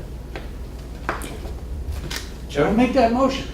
I had a longer list, but I will Okay, hold on, Sean made a motion, so is there a second to Sean's motion? There's no second to Sean's motion, so, sorry, Sean, your motion is dying. All right, That's fine. It's Jody? not that I don't agree, I'm just not ready right now. Yeah, okay, Jody, go ahead. For me and for the town, the top thing is closing schools without a vote of the town. The second one is keeping our middle school and not closing it without a vote of the town. I can give you a lot more, but you asked for two, I'll leave it Okay. at that. All right, Jamie? Can I do more than two? No, we're doing two right now, and then we'll see, well, then we'll add extras if we need to. Let's just see, let's see where the consensus is with two. Well, I agree with what was said before, and there was also some discussion about the length of the term and the composition, the number of folks on the board. Okay, So expanding the number from the existing number, So board makeup essentially. a and the board length of makeup, term. and then also disputing the concept of the 3-year terms. I would concern that somebody's in there for 3 years and there's just very little turnover. You need the expertise, so suggesting a 2-year term versus a 3-year term, which feels more institutional. Okay, David? Well, absolutely, leadership councils is the most important thing for this process to work. And I think the other one, I'd like to see the representation looked at, and terms as well looked at. I think the 222 really forces us to work toward consensus, which I really like. And knowing that we've got 65% of the voters, if you guys ganged up on us, we could just beat you at the polls anyway. But I think representation-wise, this is purely self-interest, but I want those two people over there on the other side of the table on this board. They're brilliant. Well, you can get off. Well, I would, if one of them, if I would do that for either of them. No, really. All right, okay. Ann? School closures and our middle school. What was the second one? Middle school. Middle school. So that's the grades configuration. Yep. Kim? Sorry, I know you're typing and talking is hard at the same time. I would have to say the leadership councils and the board representation. Okay. And then for me, I have, my thoughts are board representation first off, and then the leadership councils, just because I don't know anybody else, but considering running for this new merged board, I don't have another 80 hours a week to put into this job. So, okay, so if I'm just looking at this list really closely, leadership councils was a big one, and that was on multiple people's lists. School closure was another big one. Grade configuration, which I kind of also put with the middle school situation. The grade configuration, middle school connection. That's 3 things. And then the other one was board makeup was the other real big one. So that's 4. Does anybody have anything that's not one of those 4 things that they want to add? Jody? Not moving teachers or students around without consent. That's kind of the configuration. That's too. well, for the students it's configuration, for the teachers it's a little different. So moving teachers. And when you say, can I just ask a clarifying question, because I want to know what you mean. When you say without consent, what consent? I don't know, I've not worked that one out yet, but I do not want, if somebody has a really good teacher in math, I do not want them taken and put somewhere else where maybe they need more math instruction from their students. Okay. All right, anybody else have anything else that they want to add? Sean? Well, it's just something in relation to the composition of the board, maybe Lyle would know the answer or be able to research it, and that was, it was very specific during the study committee that it had to be this way. And then all of a sudden, when we got these articles of agreement, it was totally different. So are there statutes that define, in other words, is this new boilerplate articles of agreement, is the statute that is cited, I mean, the composition that's cited, is it directly from statute that can't be changed? So that would kind of be, good information before we spend a lot of time talking about it. So I talked with Donna Russa Savage today, as you heard. One of my questions to her was in anticipation of you possibly wanting to change the representation. And if we change the representation and you make it proportional, then a lot of other things change as well. So if you want it so that Brattleboro is just voting for Brattleboro people, it has to be proportional. So we would need to get some more attorney advice. She said, if you're going to be changing the numbers, then you have to be careful. We can't just say, okay, we're going to give Brattleboro 3. I did not ask about term limits, so that's something I can still find out about. But I think that would be the strictures would be very important to understand totally before we waste a lot of time talking about it that wouldn't meet statute. Christine? So I think it's the voting at large, so that's the piece that maybe, that these are people voting at large, and so that is a way to get around the proportionality, which is not Vermont statute, I think that's the Constitution, and that one person, one vote, and that's the proportionality. We had a good class in that. So I wonder though if we can add another Brattleboro, I'm wondering about the potential of adding another at-large Brattleboro voter versus trying to go back into figuring out this whole direct voting thing as one possibility. And then that would make an odd number. Jody? I'd like to recommend that we talk to another lawyer, very educated in education law, other than Donna Russa Savage, who has had her fingerprints on this whole thing all the way through. I'd like to talk to kind of an outsider type of thing out of the AOE and the BOE. Do you have a recommendation of who that would be? I have a couple of recommendations. There is another fellow who used to be with the BOE who we could talk to, and I can't bring up his name right Mark now. Ottinger. Mark Ottinger. And there's also Larry Slayson, who is around in this area, who's been pretty helpful on education. And Larry Slayson he's in Bellows Falls, he's very up to speed on all of this because they're much more deeply into it than we are. Because I guess I'm a little frustrated with continually getting the AOE or the BOE's advice. Well, we have used Leopold, right? No, he's connected. Well, I mean, haven't we Yes. used Used him him? So extensively, he's yes. probably familiar Yeah. with what's going on. Yeah. Some of us are question a number of his opinions, and the Yes. same with Pietro. And I think it's important to remember that the reason that there are lawyers is that they have different opinions about things, and then they go and argue about them. And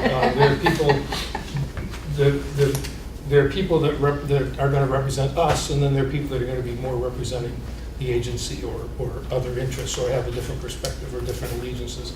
And I think it's really important that we get a clean slate for this new organization. It's just that's enough. Okay. All right, so the board makeup and configuration, there's definitely some question out there. It sounds like that's definitely, is there anything else that wasn't mentioned before that people want to add, Jamie? I'm just, I'm going back through all my notes, and I remember asking the question in Article 7 about teacher contracts. So I'm just trying to understand, I don't think I understand this enough yet to know what my question is, but just wanting to identify that we have a really clear and ethical pathway forward with teachers. I had expressed concern around this in Putney, and I want to begin that inquiry now in this body? So I read this that's saying that whatever negotiated agreement is in place now is in place until the end of the term of that negotiated agreement, which for us is June 30, 2020. So teachers are under that contract through the end of 2020. And at that point, the unified board would negotiate. So we will start the negotiation process in October or November at the latest for next year. Yeah. That's always what happens. It takes a good few months to do that. Depending upon what board is in place at that point, if it's the merged board, it will be the merged board giving me direction in that negotiation. Okay, I said unified board. I meant merged board. Yeah. Yeah. I understand Okay. that. I just want to make sure it's understood that whatever board it is, if it's the merged board, and it's back to individual boards. Got it. I don't like to take anything for granted. Oh, I understand. Ms. Jody. I just remembered one more thing, if I Yes. can add something, and that is debt and funds. I think they should all stay with the school that voted for them, and not be put on everybody else. Either one of them. I don't want their money and I don't want their debt. I finally realized you were talking about us. I am. But maybe you got more money than we do too, so it's okay. Well, how would, I think, just a quick question. I know that we can all say, no, we're gonna spend our money, our reserve funds before this happens. So, we're, the local boards are in charge of that. As far as debt, I don't think that there's anything, I mean, if somebody a town had debt and they said, well, we'll ask the town to take over the debt, then that debt is no longer, the payments on that debt are no longer under the income sensitivity. So the people in that town would actually be spending more money because the payments are income sensitized based on it being in the school budget. Yeah, so it's you'd be giving your town a bigger debt than the school district currently has. Or it would be requiring more tax than the school district currently has. So that's kind of a problem with the debts. All right. So the big ones that were identified by multiple people, again, were the board makeup, leadership councils, school closures, which I also... Davis is downstairs. Huh? Andy Davis is down at the door. Oh, is he locked out? Yeah, I think so.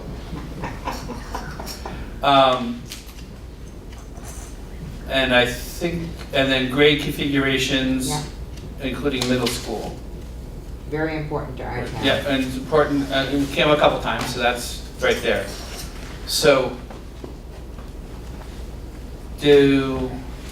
I would say, one, so we don't violate any sort of rules related to open meeting and what have you. But is there people that want to maybe get together between now and our next meeting and look at these things and figure that out? Well, our next meeting's next week, so maybe, we can have a report out by then, maybe. I think it's 2 weeks from now, right? Yes. It's 2 weeks, oh, sorry, Yeah. 2 weeks. Sorry, the weeks are starting to So merge. tell me the rules. 5 people can get together? 5 people can get together. And then how is it documented? Do we invite The- BCTV? No, they would just, because it's a You committee, just the take committee would take notes. Notes. And And they don't decide anything. They don't decide anything, they just would come up with a recommendation to bring back to this entire group. 24th. To the 24th. Okay. Well, it should probably be one person from each town to make it more understanding and fair. Well, but it's 4 towns in District 6 here. Could be fun. Right. Yeah, but we have 4 things going, and that would mean that everybody would have to do 2. And I don't know what other time's like, but trying to do 2 committee meetings in 2 weeks. And it'd probably be more than 2 committee meetings to have the conversation. Well, the school closure and the middle school are pretty much, They're together. and there are probably 3 schools here that are concerned about it, 3 towns that are concerned about it. So, can't make that. I would assume, I think everybody's just concerned about that. I don't think everybody's concerned about the middle school and school closure now. But anyway, All right. So we have 4 topics to deal with. I don't break new ground here all the time, so I don't know what the best way is to decide who does what. But if the will is for folks to get together in committee to do these, to work on these things and come up with a proposal by our next meeting in 2 weeks. Does anybody have a direct passion for any one of these? And we'll put down your names Oh, to yeah. them. Jody, which 2 do you want, Jody? Closure in middle school. That's all one. Oh, well, you- Oh, no, closure middle school, sorry, that's 2. So that's Jody for 2 of those. So closure and grade configuration, which includes his middle school. All right. Who next? Leadership Council. Sean wants leadership council. And? If we're gonna have a representative from each one of the boards, that means everybody's gotta take 2. No motivation. Continue on all. Okay, David? Leadership council and representation. Okay. Anybody else? Christine? I'm with Jody. All right.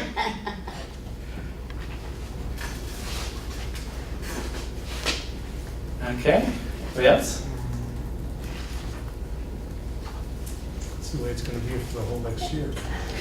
I can be up to David, More work. All right. because obviously we need to. Spread these out. So you'll have grade configuration in middle school and school closure. Kim?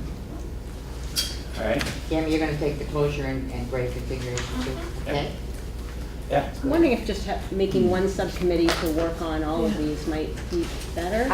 I'm feeling that way, I'm Yeah. not, it feels like a lot to separate them out to me, because I care about all of them. Or 2 separate committees that each have 2 things. And then Yeah, that 2 might make committees with 2 of them. 2 committees with 2 of them Supposed might to make work. sense. Like I said, I was just throwing out an idea and there was nothing better on the table, so. It's a great idea to work on, yeah. Does it have to be just us, or can we include the 3 over there? Absolutely. As long as we don't get to a quorum. Yeah, as long as you don't get. But they're not on the board. On the board. No, But they're still on it. Oh, They are on a school Because board. if they had one more Brattleboro Yeah. person, there's 2 Brattleboro people. Yeah, one Right. more. So there's so many quorums we could have. You're gonna get us. Or maybe, can I make and maybe let's make another, can I make another suggestion? Please. Because We we, calling you Ricky. just another thought. What if we all individually, or talk to each other, whatever, come up with your ideas related to these 4 things? That's a good idea. And then the 10 of us and whoever's here from the public can hash out those 10 things at our next meeting, and that'll be the big item on our agenda. 10 things? What do Wait, you- you- No, I mean, it's the 10, I said the 10 of us Oh, okay. can hash out the, You did say 10 oh, I'm sorry, these 4 things I thought I. on our next You didn't hear agenda, it. on the next meeting. Say it again. So what if we all individually, we can talk to people, whatever you want to do, between now and our next meeting, do our research related to these 4 major topic areas, and then bring that back, and then the 10 of us and whoever's here from the public at our next meeting, 2 weeks from Wednesday, sit down and hash these out. And I'm gonna add a little extra to that with the caveat that at the end of that meeting, we have done articles. It's a good goal. That's a little bit of a caveat. But it's a goal. We need to have goals. And I think it's a goal. Emily? I love, we can make a draft at the end of that meeting, but we all need to be able to go to our board before we can Right. agree, right? Yeah, but we'd have to have something, Yeah. I mean, have something done and not wait for other things. Yeah. Is it on our agenda tomorrow? Yeah. Yes, and the budget, we do have a deadline on the budget. Yep. And we need to be, I think a lot of people have alluded to this, we have some messaging and information sharing to do related to the budget. And I think that articles are so important, and I wouldn't want us to lose sight of the budget and all the work we need to do to set ourselves up for success on the budget. Yep. So, I mean, there's 2 big pieces of heavy work that people are gonna have to do individually between now and our next meeting. The budget-related work that we've already talked about, and working on these 4 articles that we all agree either need to be in here or need to be changed in here, so that everybody's feeling better about it. David? Well, there's a vacation week in the middle of this, and I don't know if any other boards meet again before May. But we definitely don't meet again until May. We meet So, tomorrow night. although we're all here, but We we meet can't Thursday. we can't go back and talk about. So you'll have a chance to talk about these things, but we won't all. Anyway, so that's fine for the people that can do that.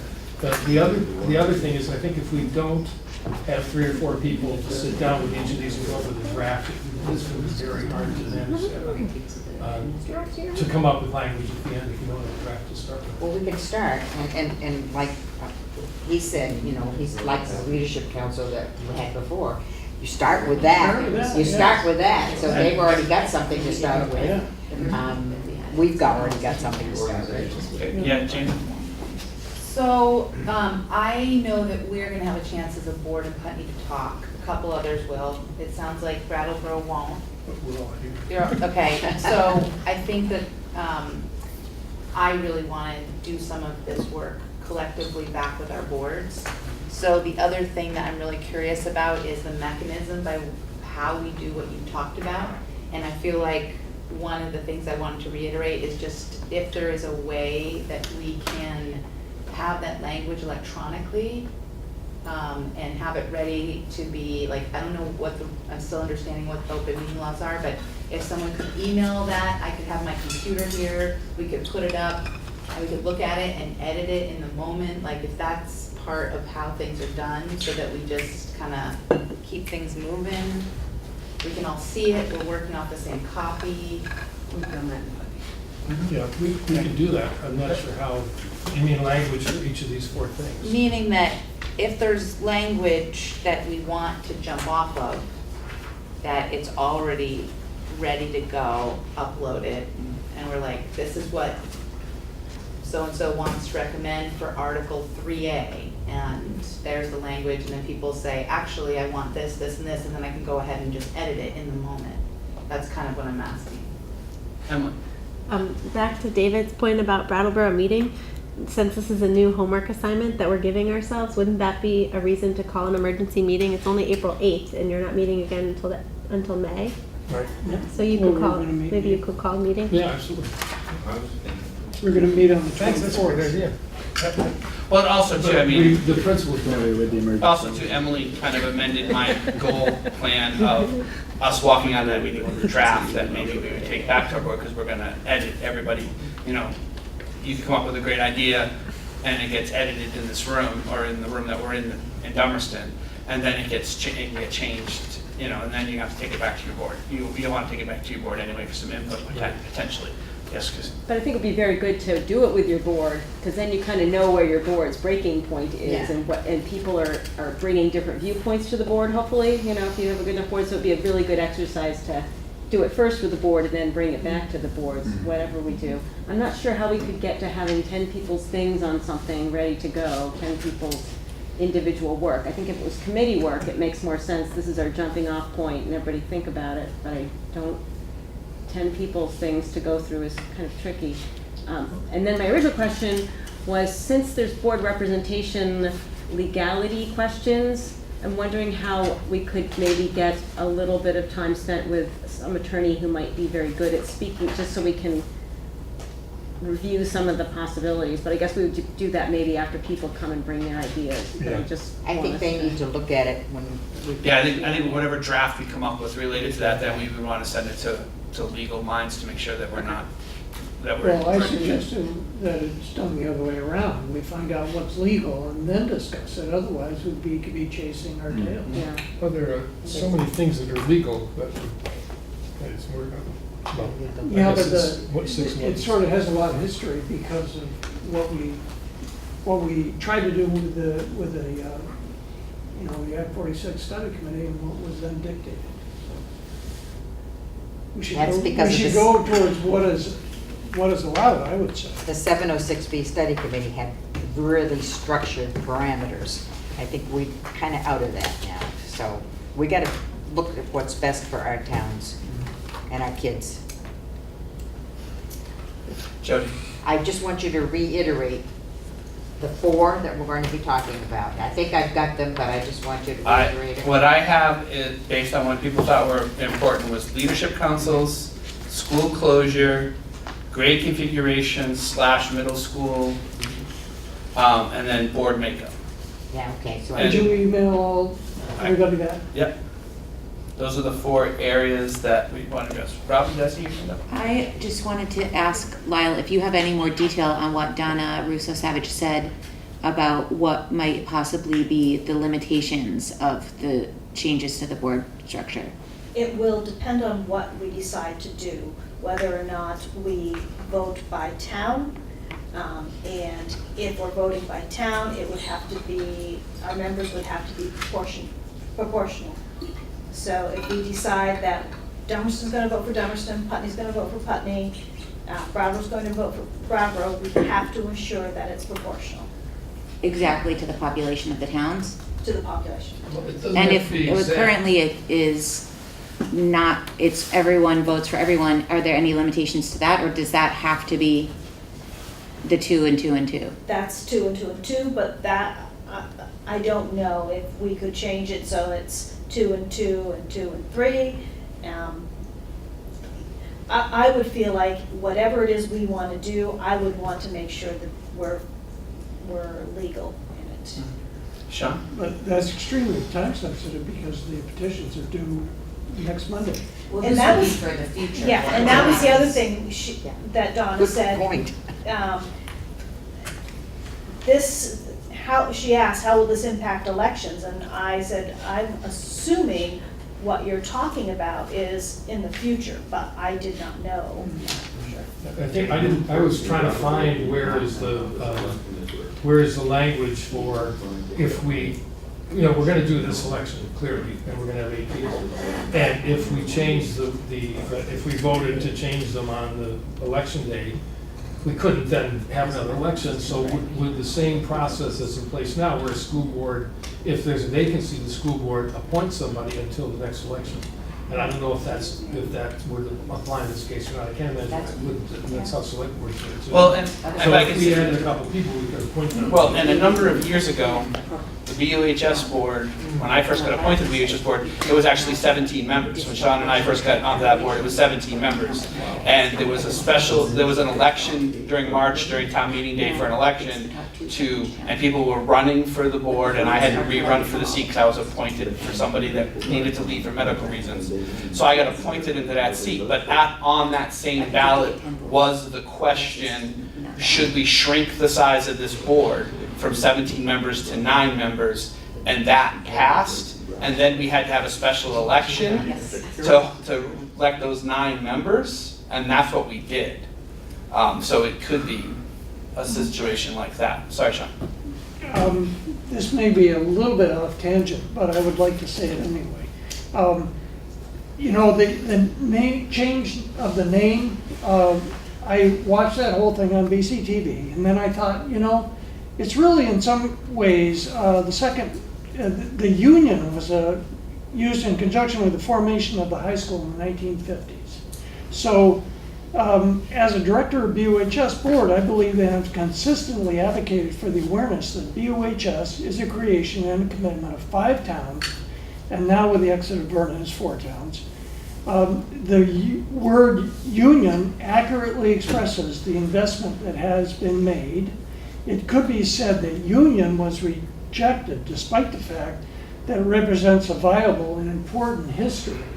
And being a member of the BUHS board, I've always thought that it's so important to maintain the idea of a union because it gives legitimacy for what was all 5 towns and now it's 4 towns.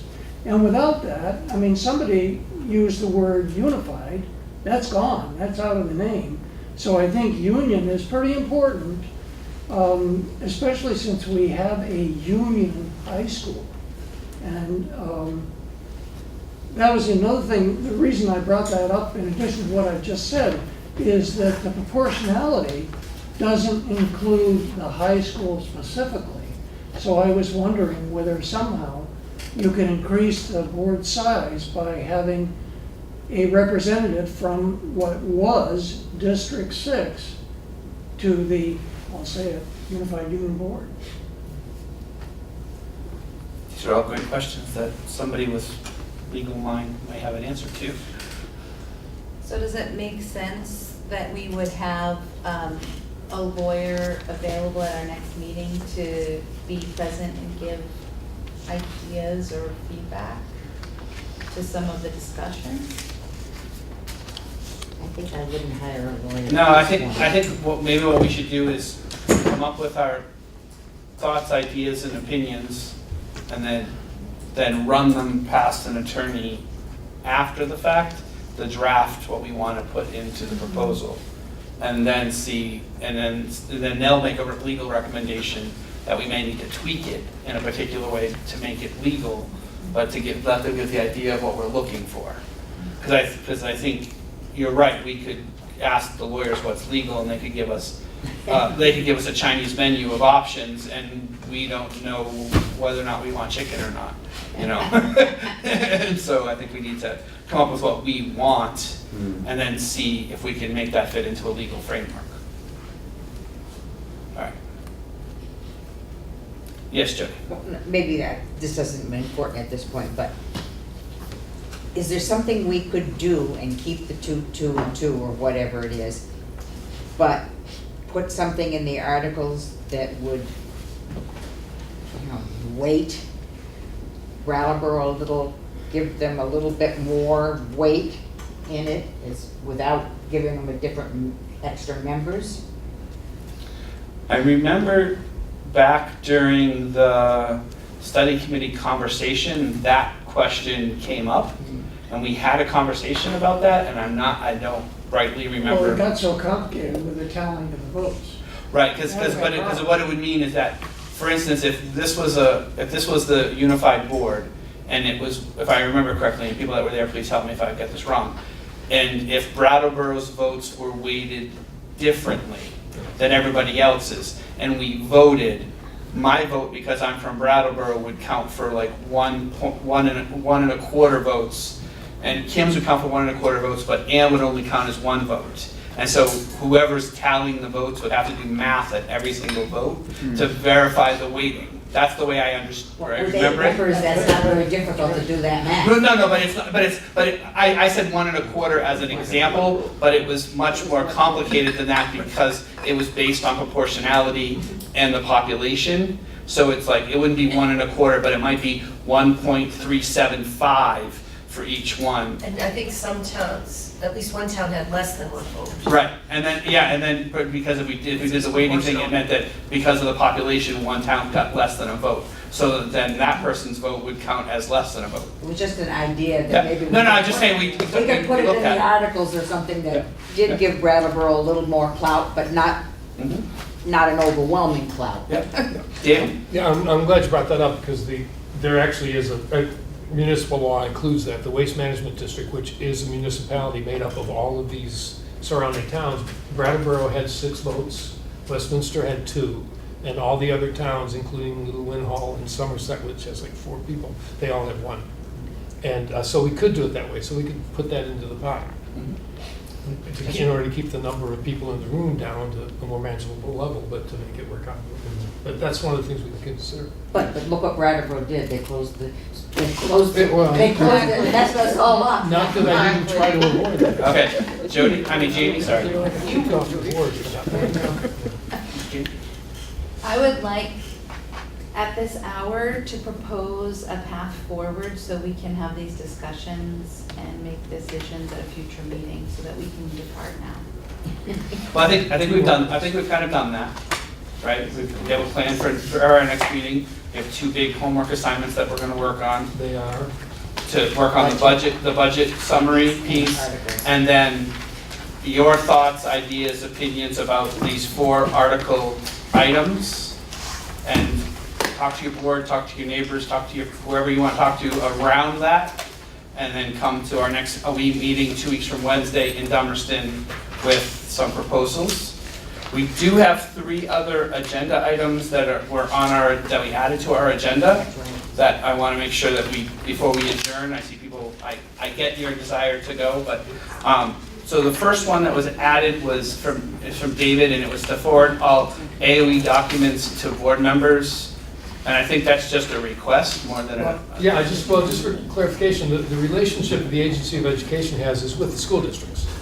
And since these are our governance documents, and I mean, Frank mentioned that you're not getting a lot of guidance, but I think anything that comes from them, I think it should go to all the board members, and just as routine operation, just so we see it. And if people don't want to read it, that's fine, but it should be available to us.